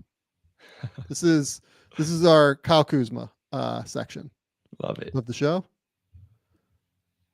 They're going to give up number 13, Trey Lyles, Sasha Vezenkov, and Chris Duarte with number 13 to get Kyle Kuzma. Why do we like Kuzma for the Sacramento Kings? Because they are probably going to lose Malik Monk this summer and need like a real shot creator. And Kuzma can be like a genuine shot creator next to Keegan Murray. You can move, you can have Kevin Huerter stay in the starting lineup. You get a lottery pick here. The Wizards have been rumored to want a second lottery pick. This accomplishes that. You get a bunch of expiring deals basically because that I think the Vezenkov deal is like non-guaranteed in the third year in some way.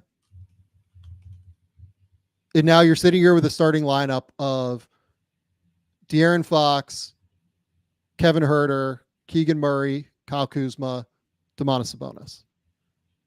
And then you have Harrison Barnes off the bench. Maybe you let Harrison Barnes like run the second unit a little bit more. I'm not saying that's like a great idea, but maybe you have Kuzma run the second unit or something like that. And just like kind of stagger. It is a club option for Vezenkov. Yep. Sounds right. So that was my question. Why not just put Barnes in this deal and keep a little more depth and just take that up? Yeah, my theory on that was that the Wizards would prefer expiring deals. Okay.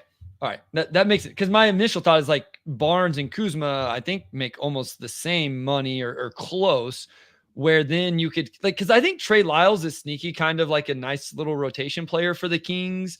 And so you're giving that up and but I guess it's still one way or the other. I like Lyles has a little more, maybe not. So it's fine. No, that makes sense. I think I'm with you there that the Wizards would probably prefer the cap flexibility. It's not like Harrison Barnes goes there and is some core piece or something like that. Yeah, like I think that Kuzma is useful. Like I think that he can play on defense, which is something that we saw with the Lakers. He can create shots. I think he's, on this deal where it's like a bargain basement expiring contract, or not expiring, declining.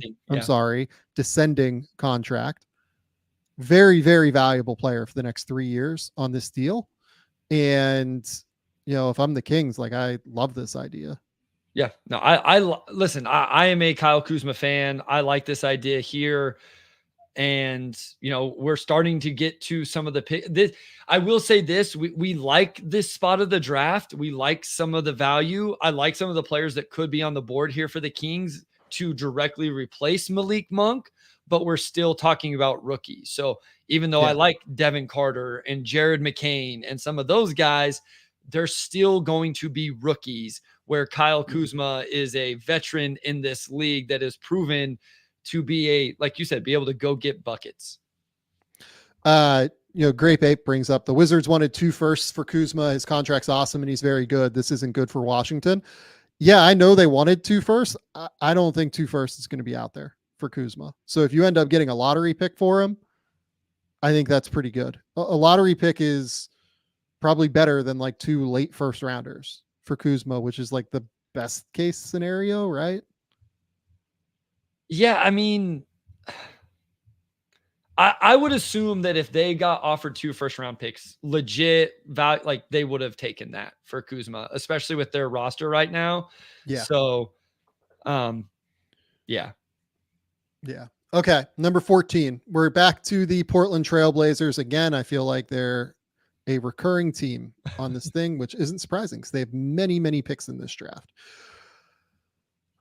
I have decided to do the Grizzlies here. Let's trade up. Grizzlies are sliding back from 9 to 14. Okay.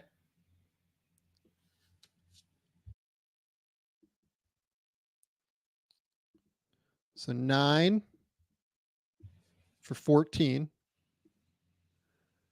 They are getting pick number 34.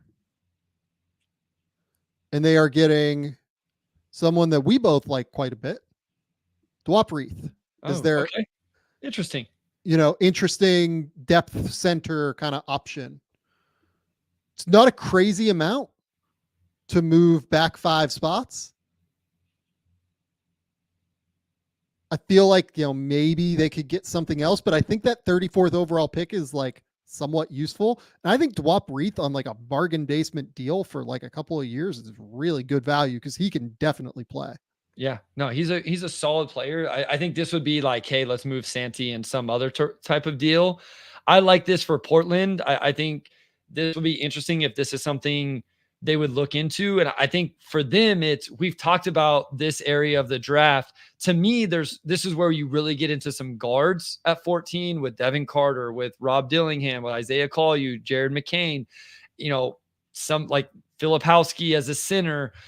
I think this makes sense for the Blazers if they want to move up and secure, and they want to get 2 wing forward type guys at what would this be now? 7 and 9. So you get Connect at 7, and then maybe you feel like you got to go up to 9 to get Saloon, right? Like maybe you want to go ahead and take that little bit of a risk there, but you feel like you have to jump, the Thunder and whoever else. So I like this idea for the Blazers. Like, let's get into the top 10 with 2 of these and let's draft, or maybe it's Buzelis, whoever, but let's make sure we get 2 of these wing forwards to kind of start to fill out our roster and help it make sense. So Nick 12 brings up, why not 9 for 14 and Robert Williams? It's really harder. It's much harder to do that with the Grizzlies than it is with the Pistons because the Grizzlies would have to send back money. Whereas the Pistons can just take Rob Williams. Reith is an interesting fit with them, I think. Just like a big body who can knock down shots and, play defense at like a reasonable level. I kind of like Dwop Reith. Am I wrong about that? No, I like Dwop Reith. No, yeah, I think he's pretty good. Yeah. No, I mean, I think the question here is like 5 spots. It's still like Dwop Reith is still a backup big though. And we've talked a little bit about the Grizzlies in terms of Jaren Jackson Jr., Brandon Clark's coming back. In this scenario, Aldama's still on the roster. What's the value of adding Dwop Reith? I think would be the question here. And so are you getting enough if you're the Grizzlies? Here's my question now is 14 a spot where you would consider, say, Zach Edey and adding him to this roster then for Memphis? Yeah, I mean, like I'm kind of interested in sliding back to 14 if Edey's there. You know what I mean? Like you get Reith as like an interesting complement to Edey, or you get, I don't know, like, that might start like a Khalil Ware, Deron Holmes range potentially. Yves Missy. Yep. Like that makes a ton of sense. I don't know, like this, you get your like older guy that I think can play minutes in Reith. You still have Santi Aldama in this deal, who can play like the 4 and the 5. And then you draft your center of the future while also picking up 34.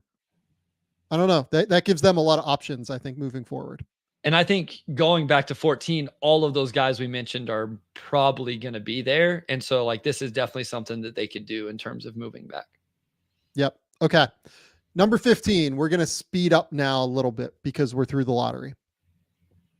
Number 15 is the Miami Heat. The Miami Heat are exceptionally difficult to make a trade for. I have them moving up 2 spots. Okay. Let's say that they decide they really want somebody like Devin Carter or sure, Jared McCain or somebody like that. And they feel like they have to slide up a couple of spots in order to do so. They move 15 for 13 and add in number 43 this year and a second round pick from the Lakers next year. The idea there being moving from 7 to 8 last year was 2 second round picks, right? For the Pacers and Wizards. Moving further down the board, moving down 2 spots, let's say, worse value, worse picks, still a lottery pick that you're acquiring, 2 second round picks, right? Yep.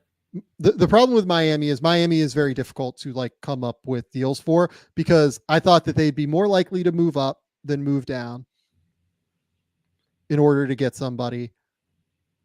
It just feels like they have a lot kind of going on. Like, you never know what's going to happen with like the Jimmy Butler situation. You never know what's going to happen, with, Tyler Hero and things like that. But like, does Caleb Martin come back? Like, they just have a lot going on. I think that they just like kind of stand pat and like draft who they want to draft at 15 or slide up a couple of spots. Yeah. I mean, I think moving up for Devin Carter, this is a guy that really moved up my board throughout the process. And so if they felt like they needed to move up 2 spots and that cost them a couple second rounders, I'm more than okay with that. All right. The Philadelphia 76ers at number 16, they make a deal with the Brooklyn Nets for Dorian Finney-Smith. They trade 16 for Dorian Finney-Smith. Love it. That is a really good defender who's getting a little bit older, but matches their timeline well, especially if they go out and they get one of these max guys like a Paul George or somebody like that.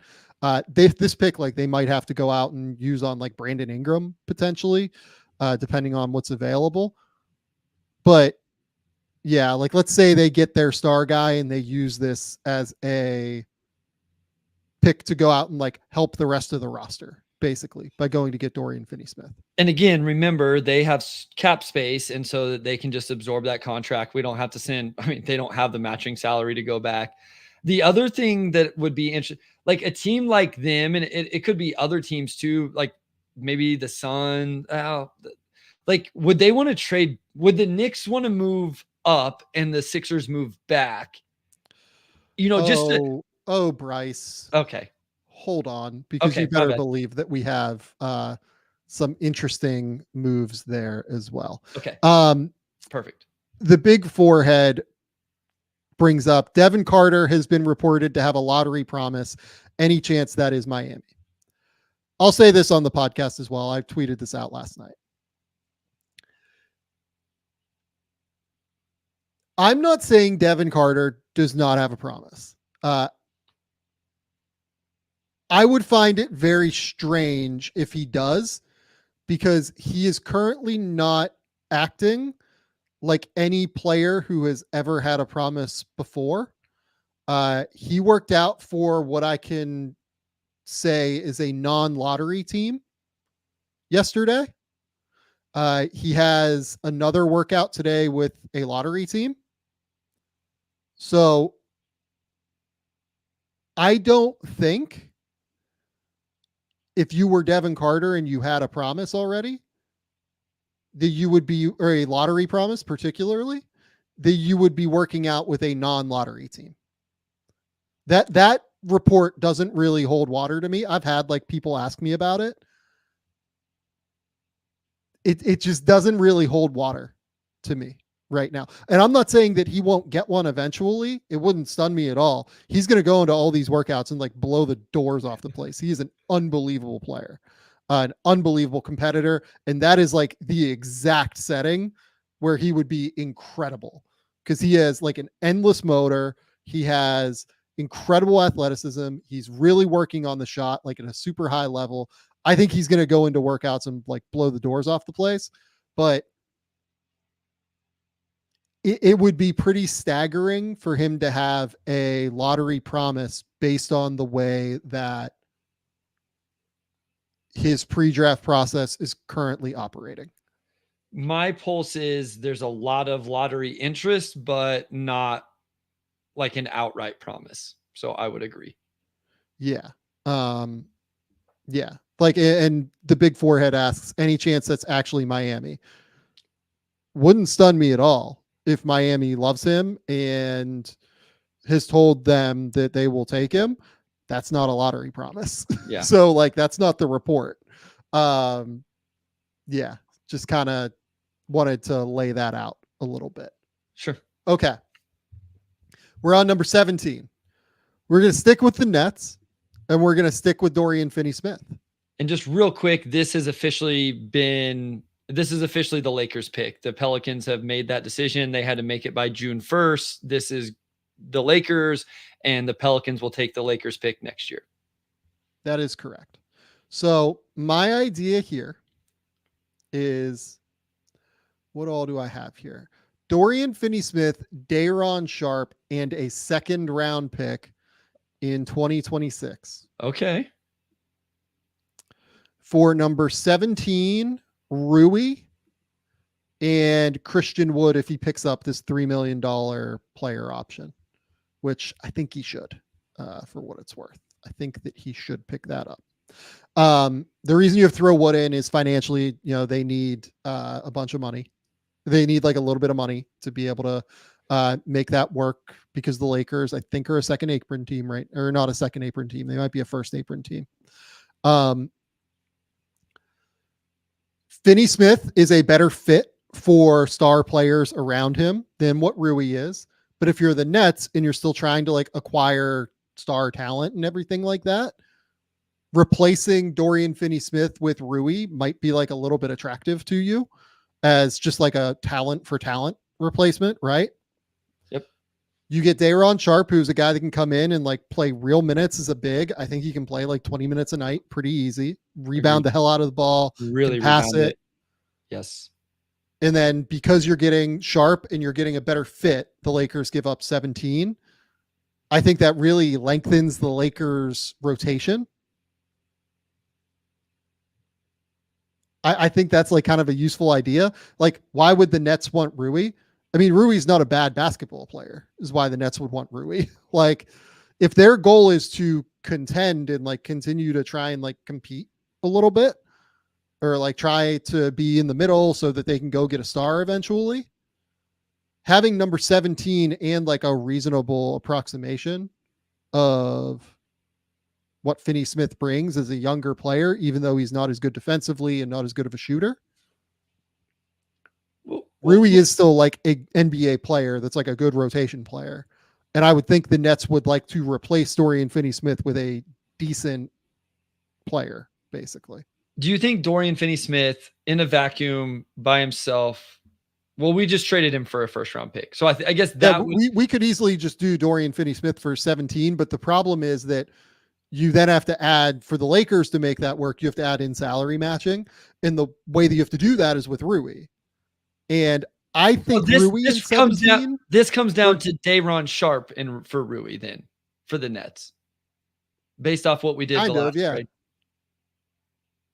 And I think when you look at it from that perspective, like, yeah, Rui started for them, whatever, but I think Day'Ron Sharpe comes in, gives them a bunch of minutes. Like, I'm trying to counter, like, I appreciate Grape Ape here and what he was saying, but I'm like trying to counter the other way in terms of just the value of this with what the Nets are getting. If you think Dorian Finney-Smith is worth a mid-first round pick, well, then now the trade essentially comes down to Day'Ron Sharpe versus Rui Hachimura.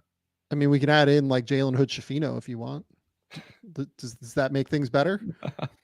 I was just trying to play the other side. I like it. I think Day'Ron Sharpe is awesome. So I see, like, this is the thing. I think Day'Ron is like an interesting backup center right now. No, that's what I mean. Like an awesome backup. Yes. Who has like a real chance to like maybe develop into like a lower end starter, but like probably like a good backup center. No, I agree. Like, I think he's like all the things you said. He rebounds the hell out of the ball. He plays his butt off. He can pass, because that doesn't always come with guys who, whenever you talk about how hard they play, you also like they can actually pass.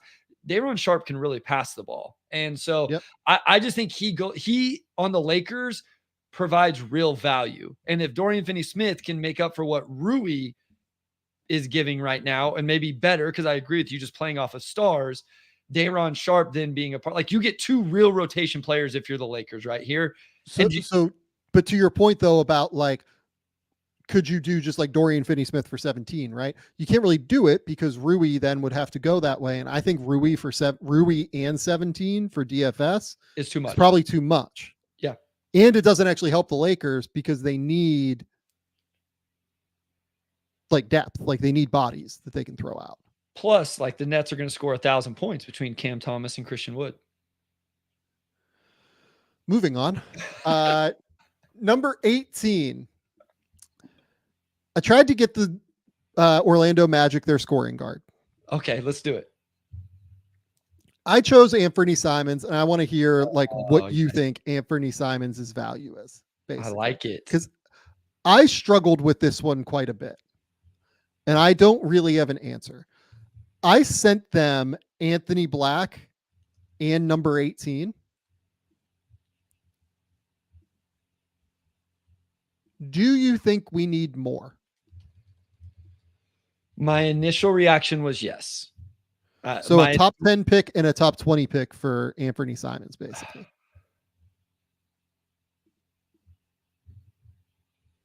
Fair enough. It probably has to be more, I think. Hold on. Stop. What did we give up for Garland? We gave up 8, a future first, 2 and future Keldon first. Johnson, and Malachi Branham. Do we think Garland is better than Simons because of the playmaking, or do we think Yes, I think Garland is better than Simons for sure. And no difference defensively?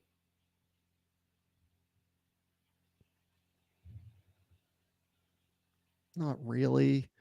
We haven't seen Simons in like a truly serious situation yet, so I don't want to say like that's fair. Could he go there around that infrastructure and all of a sudden be a neutral defender? Not impossible. But yeah. And right now, what are we giving up? We're giving up Black and number 18. But I'm open to more here. Like I think this is one where I was like, hey, like I think we need like to have a conversation on what Simons is actually worth. Like you and I don't think much of Jet Howard. Like you had like a late first rounder on him last year, right? Yeah, whatever. That wouldn't change the equation much for me. Yeah. I mean, theoretically though, now you're trading 2 lottery picks and 18. 2 lottery picks and a top 20 pick. Okay.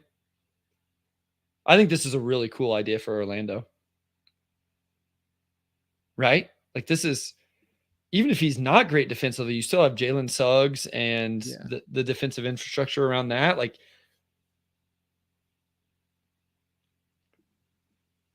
yeah, you save some money. Like again, like this gets Portland out of their tax situation, right? Because AB Howard and the number 18 pick combined, I think they're at like 16 or so, like something in that ballpark, 17, maybe 16.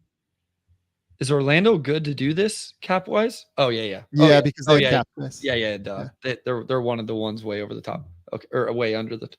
Yeah, or you could do like maybe someone just brought up like you could do a future first. So like maybe it's Black, this pick, and then like Denver's 2025 first as well.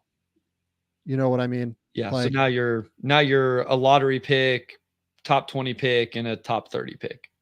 Yeah. Something like that. And so like, here's the question. Why would Portland trade Simons? To me, yes, he's on their age timeline. If I was Portland this summer, I would offer Anthony Simons an extension. If he is not willing to take the extension, I would probably move him now because I'm not contending this year. Like I'm not going to be good this year. So then I'm like a year and like it's just a ticking clock with Simons at that point. Right? Yeah, I mean we've talked about the decision coming with that backcourt in Portland. Yeah. I mean, the funny thing is if I was Orlando, and this like is just like a funny way to like think about it, because we're doing this thing where we're actually trying to trade 18, right? I would rather just do like, if we're doing a future first, like do AB, Jet Howard do the future first. And keep 18. Yeah, and keep 18. Yeah. But that like defeats the purpose of what we're doing here. So I don't think we can do that. 3 first-round picks seems like a lot, but it feels like a lot. Maybe we do like Jet Howard instead of Anthony Black. But like you and I, again, like this is where you and I's like valuation of Jet Howard. Now you're like, this is not enough. Now you're really only trading 2 first-round picks. No. Yeah, like this is like I don't really know if other people have a lottery value on Jet Howard. Yeah, like to me, that's a end of the first round pick. What I felt like a top 20, and then the Nuggets the end of the first round again. Maybe that is Simons though. Maybe that I would want more back if I was the Blazers. I think I would want more back if I'm the Blazers than Jet in 2 firsts. So maybe the Anthony Black one makes more. Like I feel like whenever we swing one way, swing the other way, and there's no happy. I don't know. It's hard to find the happy medium of prospects here, I think. Yeah. Again, like the happy medium might just be not involving 18. Yeah. Like it might just be Anthony Black, Jet Howard in a future first, and then they keep 18. Yeah. But yeah, I like the idea of Anthony Simons in Orlando. I think that would be like really good for everybody involved. I mean, this one was interesting because what I like about this exercise now is we can compare it to other trades we've made. And so I'm trying to balance this with the Garland trade. But like we said with the Garland one too, that one had its own weird context as well. Yeah, like to me, Simons is a really good scorer that hasn't really impacted winning at all yet. Yes. Yeah. He is not as good as Darius Garland. Yeah. And we gave up more for Garland than what we have here for sure. Okay. So as long as we're sure we gave up more for Garland, I feel that, and we gave up more for Garland because we felt like San Antonio, his value in San Antonio was going to be so high. So that makes me feel a little bit better. Did we give up? Keldon, Branham, and 3 first-round picks? 2 firsts. Only 2. One of which was number 8. So like, cancel out AB and number 8, right? Keldon in a first. And then so it's probably like AB, Jet, and 18 or something then. Yeah, maybe it's AB, Jet, and 18. But again, you and I don't think Jet is great. I think this comes down to how good you think AB is. Yeah. Okay. Let's just move on before we have to think about it too hard. Yeah. Number 19. You mentioned a Nick steal earlier. Yep. Trying to consolidate picks. I have done that with the Toronto Raptors. The Toronto Raptors are going to trade number 19 to the New York Knicks for number 24. Or no, they're going to trade number 19 and number 31 to the New York Knicks for number 24, number 25, and number 38. Love it. So the idea here is that the Raptors get an extra pick for a team that like is in the middle of rebuilding and retooling, whatever you want to call it, right? I'm not totally sure. They move down 8 spots. The Knicks consolidate at number 19 and move up 7 spots in the second round. The Raptors get an extra pick in the first round and move down 7 spots in the second round. So 24, 25, 38 for number 19 and 31. I like it. We've talked about this with the Knicks multiple times, right? That we don't know that they make both of those selections anyway. So if you're not, and you don't have some other deal to make with them, go ahead and move up to 19. And, maybe if I look at my board, that actually would be really close to breaking into a different tier, like upping a tier. I have a tier right around 18, 19, 20. And so you may get a higher tier of player by doing that. And and then the Raptors, like you say, they get an extra pick. We're dealing with similar ranges here. They get 3 bites at the apple in a pretty good stretch here. Yeah, this feels like a reasonable move for everybody involved. The Knicks consolidate into 2 picks instead of 3, and still get to bring in 2 rookies if they want to. The other thing is so I am really interested, and this is just like a total tangent now. I'm really interested to see what happens with Rokas Jokubaitis this year, because it was reported earlier this week that Juan Nunez, the point guard who's a prospect in this draft, is going to play for Barcelona next year, which is currently where Rokas is. Interesting. Which makes me wonder if Rokas is coming over this year, potentially, and Barcelona is trying to find its replacement for Rokas. Just connecting some dots. Just keeping that in mind when you look at the Knicks having 3 picks, because I know some Knicks fans have been like, oh, but they drafted Deuce and Jericho Sims, and who was the third one they drafted that year? It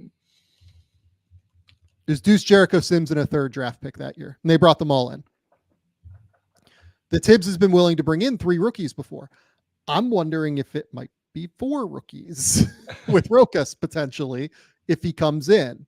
And if the plan is for him to come in, I wonder if it would be a case where they would almost certainly want to consolidate in this draft. Yeah, I am trying to. Yeah, who was that? So Rokas, no, it was Deuce McBride draft. That'd be what, 2021? So it'd be 2021 draft, and it would be, let's see. It was Grimes. That's right. It was Quentin Grimes. They also, come on, Pistons. My bad. They also traded Kai Jones. Oh, history is bad. Trivia is bad for me. Traded Kai Jones in that draft. Yeah. Can I throw a Raptors one at you? I ask a few people, and my guy, I love it. Esfandiar Baharini, who does Raptor stuff. So he said 19 plus Bruce Brown to the Kings for 13 and Harrison Barnes. So moving the Raptors up to 13, and essentially, I guess in this scenario, the Kings are getting the better player to move back 6 spots. And I will trust him that the money works between those 2 guys. The money works. Yeah, the money's fine.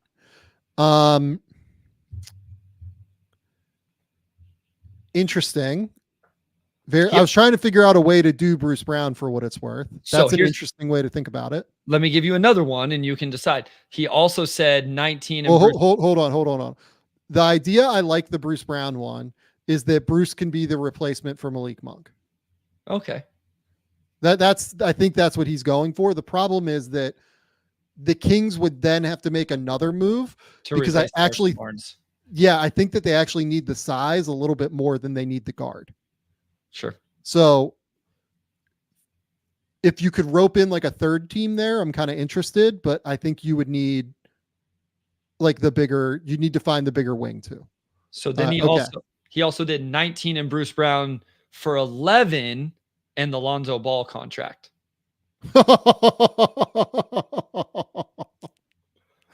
That fucking rocks. So you move up. So good. You move up to 11, send the Bulls Bruce Brown, and you take back Lonzo's contract. Oh, that I don't think that the Bulls. I think if the Bulls are moving down, that they would probably prefer to just flat out get off of that deal and not take more money back. If it was a way that they could just like get off of the Lonzo deal, maybe. Yeah.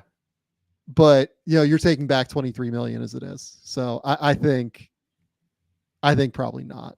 But I like the creativity there. No, I and thought it that's was like awesome. actually like a pretty interesting one. Yeah. Yeah, I thought it was awesome. I wanted to make sure we got it on the show. So shout out S Fondiar Baharini. If you're any Raptors fans out there that aren't following him on Twitter. I liked that a lot. Okay. Next up, the Kuzma section of the podcast continues. The Cleveland Cavaliers are going to move.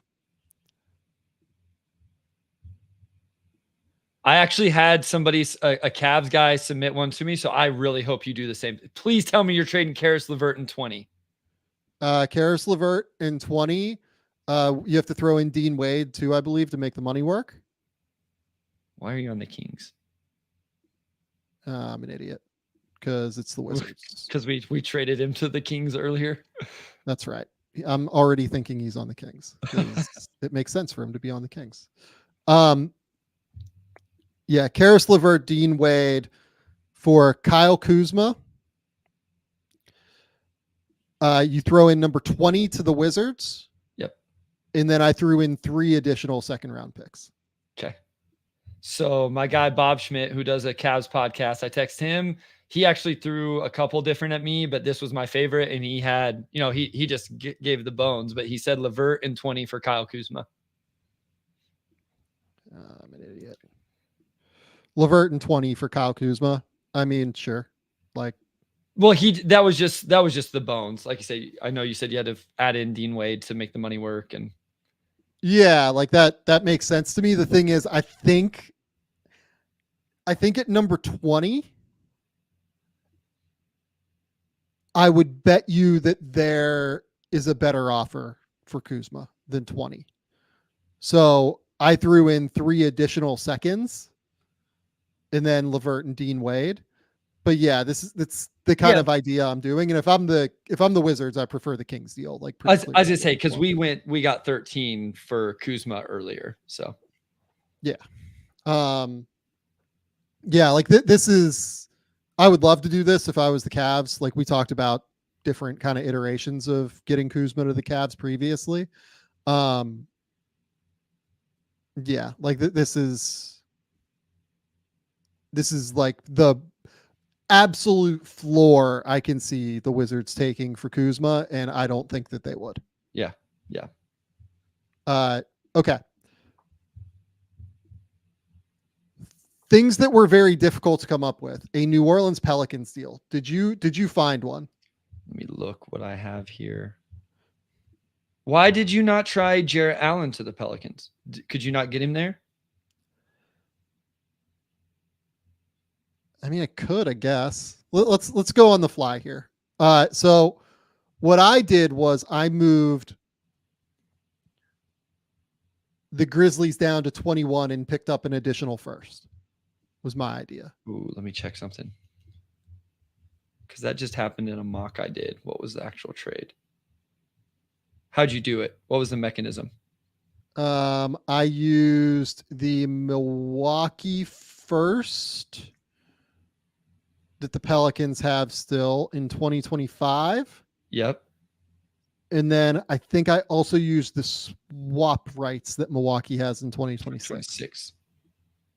So I did a mock recently where they went Dyson Daniels and 21 and the swap for Conchar and number 9. Yeah. I mean, that's interesting to me. Let's talk about the Jarrett Allen one, though. So this deal fully that I did was number 9 for number 21, the Milwaukee first in 2025, and the swap rights in 2026. Let's talk about this Cavs idea, because that's interesting to me to get him to the Pelicans. What was your idea here? No, I just was starting there, but what I A lot of people will say Ingram. I don't know how that fits. And I don't know what other wings they'd be willing to give up. But if I'm Cleveland, I would be interested.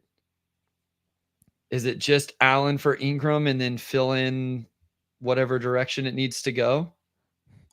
That's a great question, Bryce. Who has more value between Brandon Ingram and Jared Allen? I know what my answer is, and it's probably different than most people's. I don't want to answer this question. Can we go crazy and just send Garland and Allen? I think Jared Allen is more valuable in the trade market than Brandon Ingram. Yeah. Is my take. Jared Allen has 2 years at 20 million left. Ingram has 1 year at 35 million before becoming like a max guy. I would rather have Allen. But if your idea here was Jarrett Allen to the Pelicans, could you do something like Dyson Daniels 21 and a future first? I would say no if I was Cleveland. I think that's probably not quite enough. I don't remember our Jared Allen trades earlier, but like I would. The problem is the wings that I would want, the Pelicans aren't going to give up. Yeah, no, they're not moving Herb Jones. They're not moving Trey Murphy. Like, no chance. Yeah. And like even Najee Marshall's a free agent. Yeah. So I think that I think my initial deal stands where it was number 9 for number 21, a future first for Milwaukee, and the swap rights. Okay. Number 22, the Phoenix Suns. Took me a while on this one too, but I eventually came up with something. So I've seen some people bring up like, could the Knicks do number 24 and number 25 for 22? So I had a Knicks person send that to me. My guy, Andrew Claudio from Knicks Film School. That's what he sent to me. 24, 25 for 22. Yeah, I don't think that the Knicks would do that. Like, I don't think they would move up just 2 spots and give up that second first rounder. But what I do think would be valuable is moving down 2 spots, or moving, the Suns moving down 2 spots and getting like multiple seconds out into the future. Sure. Where, you pick up the 2025 Brooklyn second, you pick up, that's not really a real second round pick. You pick up a 2027 second rounder from the Knicks. Like, if you did this 24 for 22 and 2 seconds, the Suns like desperately need picks.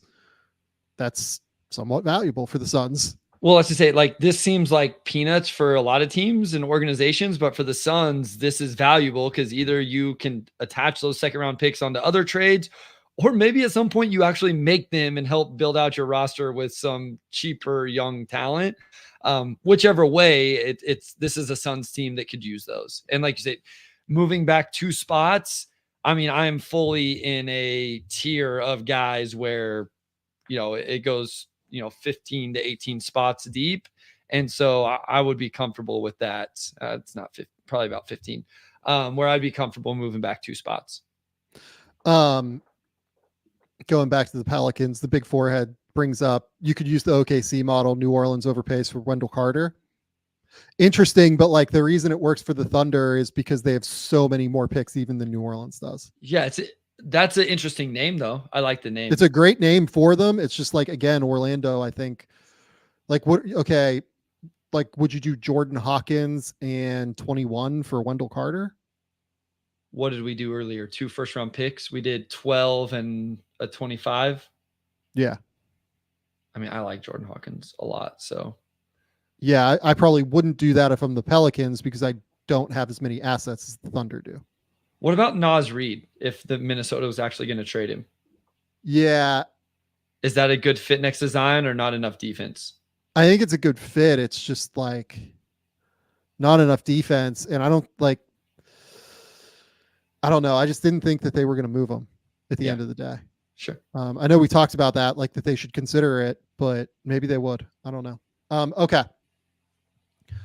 Next up, number 23, the Milwaukee Bucks. My goal for the Bucks was to find a potential rotation player using the Pat Connaughton deal and the 23rd overall pick. Okay.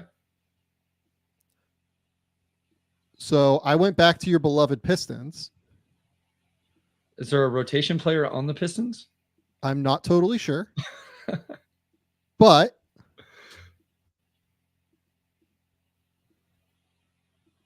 I did this. Quentin Grimes for Pat Connaughton and number 23, where the idea is they get off of that Pat Connaughton salary. No. You think no? Pat Connaughton to me is nothing for the Pistons. Totally. Yeah, he's not a useful like player for them. And wouldn't I rather just have Grimes than what I can potentially get at 23? Depends on how comfortable you are paying Quentin Grimes. How much is he going to take? I don't have an answer to that because he was amazing as a second-year player, and last year was like a totally lost year. Yeah. Did you look up his 6-game stats for the Pistons? That was really bad. Here's the thing. Like, who knows what Trajan Langdon thinks, right? Like, yeah. So I would rather have Grimes in a vacuum until you tell me what the contract is going to have to be. Let's say it's 4 years, $60 million.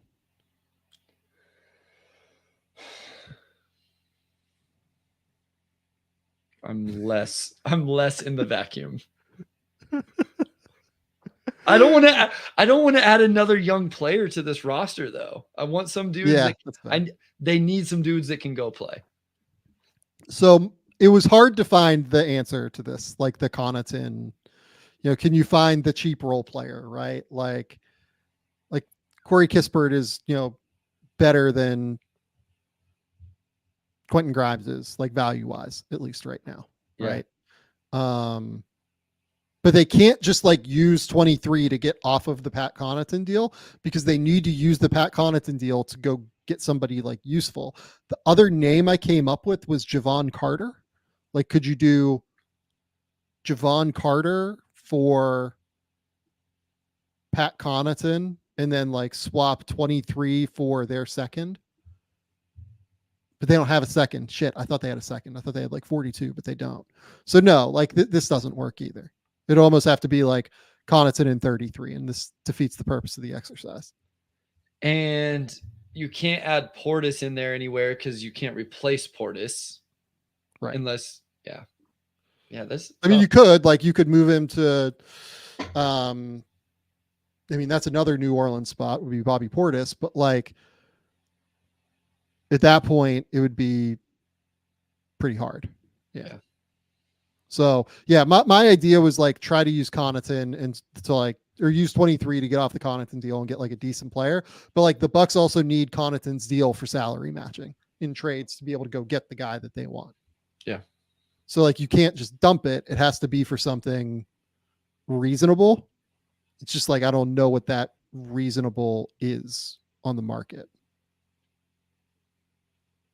Yeah. Like, is there like a Grizzlies guy that makes sense? Like, probably not, right? Like Concher, but I don't know if Concher works better. I don't know if Concher's worth 23. You know what I mean? Yeah. I was wondering if any of the Jazz backcourt guys made sense, but I don't think. So the problem there is like, I think Jordan Clarkson does make sense. Yeah. But Jordan Clarkson is at 14 million. And I think it would have to be Portis then to make it work. Okay. And actually, I'm not. The Portis would work, I believe. Yeah. Connaughton doesn't make enough. Connaughton doesn't. Yeah. Make enough. Oh, okay. And the problem is that the Bucks can't aggregate players right now. Yeah. Got you. So yeah, it's hard. The Bucks were a tough one. The Bucks were a very tough one to come up with. That's why I said the Grimes for Connaughton in a first one. Sure. Yeah. Okay. I did one for the Knicks at 24 and 25. Sure. Like they have back-to-back picks. Like I didn't go crazy here. I think that's fair. My idea here was the Knicks move 24 and 38 to the Nets for a 2027 Philadelphia first round pick that is top 8 protected right now. Maybe the Nets like somebody in this draft. Maybe they particularly like want to have multiple picks in order to make things work. So something like this. So the Nets get into the draft in the first round and second round because they don't have a pick at all, right? And the Knicks just push something out to the future. And the Knicks push it out to the future, which is something that they've often done with these picks, is just push things out to the future. No, that makes sense. I think that's a reasonable strategy. My guy Andrew said, is there any way that they could acquire Alex Caruso using these 2 picks? No. I mean, like those 2 picks and something else maybe, but like even so, like the Bulls just seem so averse to moving him. Yeah. That I just don't see it. I don't see it. Okay. Washington at number 26. And I didn't feel bad about only doing one for the Knicks there because we did that Toronto one earlier that involved both of the picks. Okay.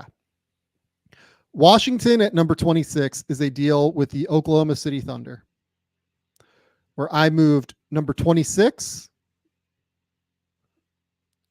and one of the Wizards' own future seconds. So, very plausibly a good second round pick for Josh Giddey.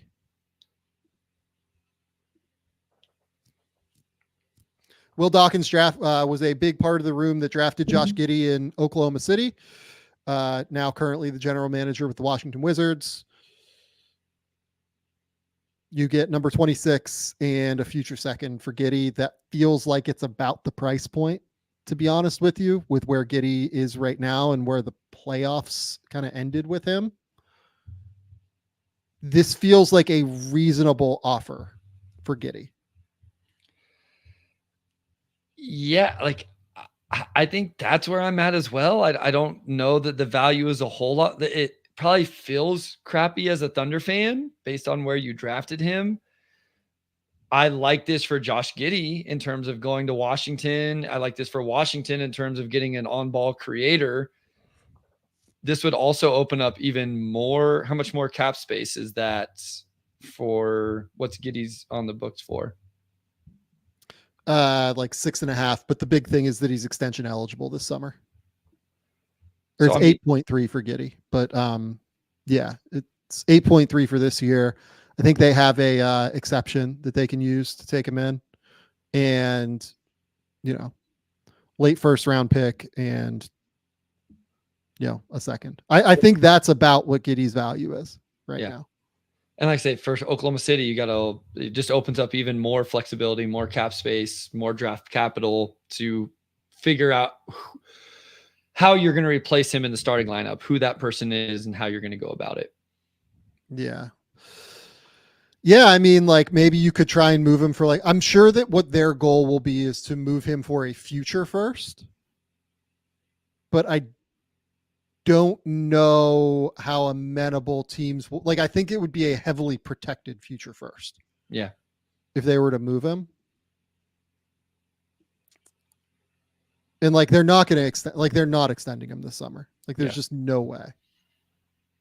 So I feel like this is the reasonable, fair offer for what this is. I mean, we just saw it. He got benched in the playoffs. And so, I mean, it's hard to come back from that and feel like have great value. Yeah. Hesta Lives 19 brings up Giddey's more valuable off the bench for a year over that deal. I kind of am not sure I agree because he can eat regular season minutes. And I think that Giddey will be good eventually, but the problem is that Giddey needs the ball in his hands to be effective, and he's never going to have the ball in his hands. That's an interesting. If you're Oklahoma City, for instance, and you can take Pacom Dadier at number 26 and stash him for a second year, that's probably worthwhile. No, I understand the point here though. And this is like I say, we talked about this a little bit earlier, trying to reconcile. Would you rather have Facundo Dadier, AJ Johnson take a swing on somebody like that, or just say like, yeah, Giddey's not perfect, but he's still worth more to us than 26 and a second round pick? So Grape Ape said, you've traded plenty of players that couldn't, I'm guessing, play in the second round of the playoffs for more than this. Sure, but the problem is that Giddey, because he's an on-ball player, is going to get a lot of money. Whereas the other guys that we've probably traded for that, for instance, like I'm trying to think, like Kyle Kuzma. I'm assuming Kuzma is going to be the one that people say. Yeah, like Kuzma is on a bargain basement deal where he's making like 18 million in 2027. Josh Giddey is going to make more than 18 million like in 2 years. We also traded Kuzma for 13 and matching salary. So it's not like, it's not there's a difference between 13 and 26. Don't get me wrong, but it's not like insane. It's not like we traded Kuzma for 2 first-round picks. Yeah, and he said that that's not play. You all have traded plenty of players in this that couldn't win in the second round of the playoffs. Giddey can't win in the second round of the playoffs. Like, it's very, like, he couldn't play in the second round of the playoffs this year. So, like, I like Giddey. I am intrigued by him long term, and I think he's like an interesting player. The problem is that they're kind of running out of time here before they have to extend him, and he's going to get real money. Like, they're up against the clock in a substantial way. I mean, I assume the other player is probably Garland, that people are saying, that people aren't going to like that how much we traded for this scenario or in this as well. But like we said, part of the Garland thing was we feel like he goes to San Antonio and is able to flourish a little bit more. Like I get it. Like I said, I'm a little bit more with the first. And Big Mike brings up the idea of you guys are in one breath talking about Giddey being useful, but in the other breath saying that like you want to trade him for like a bucket of deflated balls. I think Josh Giddey is useful somewhere where he can play with the ball in his hands, which is not Oklahoma City. Like, there is not really going to be a lot of opportunity for him to play with the ball in his hands in Oklahoma City. Yeah, especially if J-Dub continues to grow and just runs the second unit whenever SGA is not in the game. So, I mean, I think there's an aspect of that with this as well, where like I think this is what's best for Josh Giddey in terms of his growth as a player, is go somewhere where he can play on the ball, dictate, and run the show. Yeah, I do too. There are other options, like Utah's another option, but like it's going to be like a future first for Giddey or like a late first for this year or something. Like, it's not going to be, like a crazy amount of like things. Wendell Carter Jr. is worth 10 firsts and plays 50 games a year and is 4 years older than Giddey. Wendell Carter Jr. is going to be making less money in 2 years than what Josh Giddey is. And Wendell Carter Jr. is an awesome defensive player who can shoot, which means he's scalable to winning situations. And he's drastically bigger. Yeah. Like, I think people look, like, if this is the expectation for Thunder fans, I think people are going to be disappointed in what Giddey gets back. Hey, I don't know how people have been, like, we're 27 picks in, and I feel like this is the first one that have really pissed people off. So I don't think that's too bad. Yeah, we did okay here, I think. Okay, 27. The Detroit Pistons are on the clock again to be moved. This one, I moved Marcus Sasser for Wendell Moore Jr. and number 27. That's no fun. I think you and I like Sasser more than most people. My idea was essentially like the Timberwolves need a point guard of the future in some respect. If I was them, I'd probably just draft that point guard of the future in this class, but maybe they like Sasser more than the other point guards. Yeah, I mean, this would be interesting. Like, I think this makes sense for Minnesota. Sasser can come in off the bench and get. We talked about this, right? But in the last mock, or I don't know, somewhere we talked about them drafting some guards, some point guards. Oh, and we did the Minnesota offseason preview. We talked about this, so I could see this.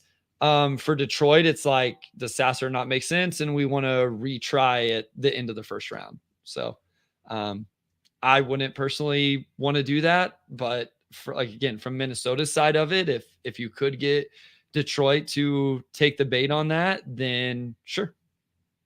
Yeah, no, I think that Sasser is a useful player. Probably not a starter. I do not think he is a starter in the NBA. Yeah. But like could bring them like real depth, cheaper guy, right? Can probably play sooner because he's been in the NBA for a year. Yeah, no, exactly. It makes sense for them. And I think he can come in and score the basketball and shoot it and play on ball and bring some energy. So again, I understand this from Minnesota's side in terms of if they don't like, if they're not in on, we talked about end of the first or 37. So if it's not Jamal Shed or if Tyler Kolek was there or whatever, just wanting a guy that's already a year into this thing when you're trying to go win a championship. Yep. Number 28, the Denver Nuggets. I did something with the Toronto Raptors where I moved 3 spots down for the Nuggets down to 31 and grabbed 2 additional second round picks, basically, because they need second rounders. And the idea here for the Raptors would be you get the full like rookie scale deal of the first round comparatively. Yep. So move down 3 spots, pick up 2 second round picks. Yeah. And we've seen the Nuggets do this last year where they picked up extra picks to try to get and drafted older players. And we talked about it then. We've talked about it since. We like the process. They just didn't execute it well. But I think for some of these teams that are so expensive until they're ready to do something different, they have to continue to try this path. So this makes sense to me. Yep. Okay. Number 29. Do you have anything for Utah? Because I struggled with Utah quite a bit. I do not. Where are they at here? My theory was like, okay, maybe they could try and like consolidate 29 and 32 to try and move up. But if you look at who's above them, like in the order, it's Denver at 28. That's only 1 spot. Minnesota has 27 and 37. Washington has multiple picks. I mean, maybe it's Washington. Maybe it's, 29 for 26 and 32. I mean, yeah, because even Milwaukee has 23 and 33. Right? Yeah, maybe that's it. What'd you say, Washington? 26 and what? 26 for 29 and what would 30. It be? 32. Oh, 32. Yeah. Or is that too much? That's probably not too much, right?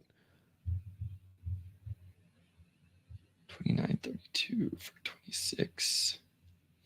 I mean, here's the hard thing with this for me is, I guess it's kind of back to how it was at the top. You've got to really have a player that you like, I guess, there at 26 that you don't think is going to get past the next 2 picks or somebody else is jumping in to grab.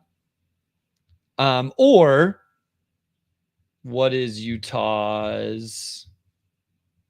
Yeah, I mean, they only have 11 players on the roster right now. I mean, that would be the other consideration is if you just didn't have the roster spots for both of those picks, but it seems like they do. So I don't think it's something they would have to do to consolidate and move up. Yep. Finally, number 30, the Boston Celtics. I couldn't really come up with a deal for the Celtics either, where it was like, an exciting player for player swap. But my idea was simply like the Blazers probably try to consolidate in some way. So the, similar deal to last time where it's like the Blazers go 34 and 40 for 30. Yeah. And just get into the end of that first round there, right? Get the 5th year. Yep. Well, they don't get a 5th year. That's in the NFL, Bryce. Oh, my bad. I love this. Switch sports. My fault. Yeah. I absolutely love it. Yeah, just 30 for 34 and 40 seems reasonable. The Celtics did like multiple deals like this last year. They've done multiple deals like this in the past. Yep. Yeah. Okay. We've traded all 30 draft picks in the 2024 NBA draft. Whew. That's all I've got. Like, this was fun. This is a fun first time. It's a lot. It is. I will admit you did way more work on this than me. I come very prepared for a lot of episodes. I do a lot of stuff. This one, you absolutely carried things. It's a lot. It's definitely a lot. There's just a lot of things happening with this thing. Like, there's so many different pieces. Do we need to like hash out the rest of this Josh Giddey thing here in the comments that's happening? Like, Tyler Adams said, again, the difference between dealing him and like Joe or Wiggins plus 2 picks for a decent to good player over the 26th pick. Guys, I think that like Aaron Wiggins and Isaiah Joe are better than Josh Giddey, and I think they're going to get paid less than Josh Giddey based on where Josh Giddey was drafted. I understand that what Tyler's saying is different than that, but like, you have to make your choices on who you're going to pay and who you're not going to pay somewhere. It's going to be really hard. It's going to be really hard to get more than what I just did for that. So I think the argument I go back to the most is the very first thing you pulled up, which was, is Giddey just more valuable being a guy off the bench? And I think your counter to that would be, he's still not going to get the ball though, because it's either going to be in SGA's hands, or when it's not in SGA's hands, it's going to be in J-Dub's hands. But I understand. I can see the side of, why would we trade Josh Giddey for, a first round pick and a second round pick when he can be a quality NBA player and come off the bench? It's just, I just don't think either. I think the difference here is you and I don't think Josh Giddey's a great fit on the Thunder. I think that's the disconnect. I think that's the disconnect between you and I and how others feel. I don't even think it's an indictment of how we feel about Giddey as a player. I think it's how we feel about Giddey on the Thunder. So yeah, it's more about what we think about like Josh being able to like get the reps he needs on the ball, being able to actually play successful basketball, right? Like, I just don't.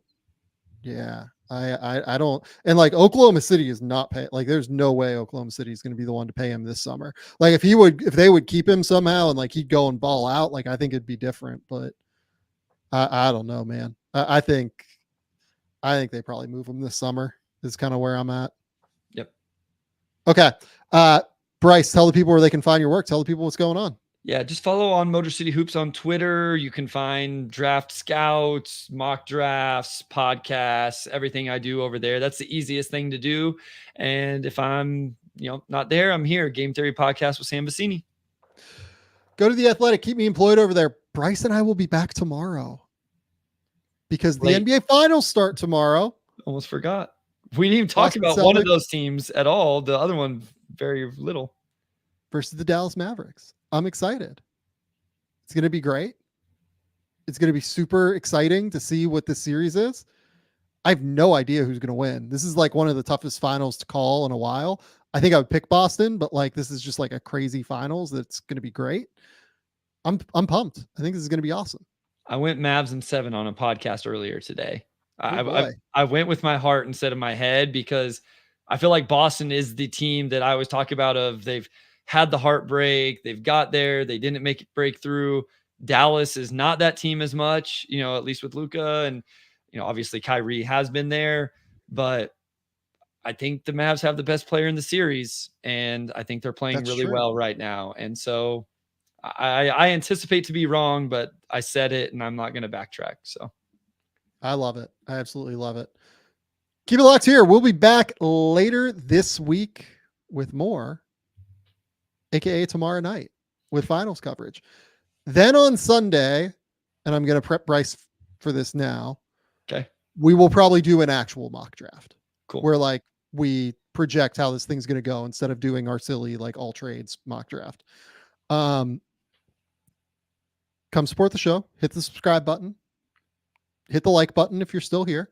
We will be back later this week with more. Until next time, we'll talk soon. Bye.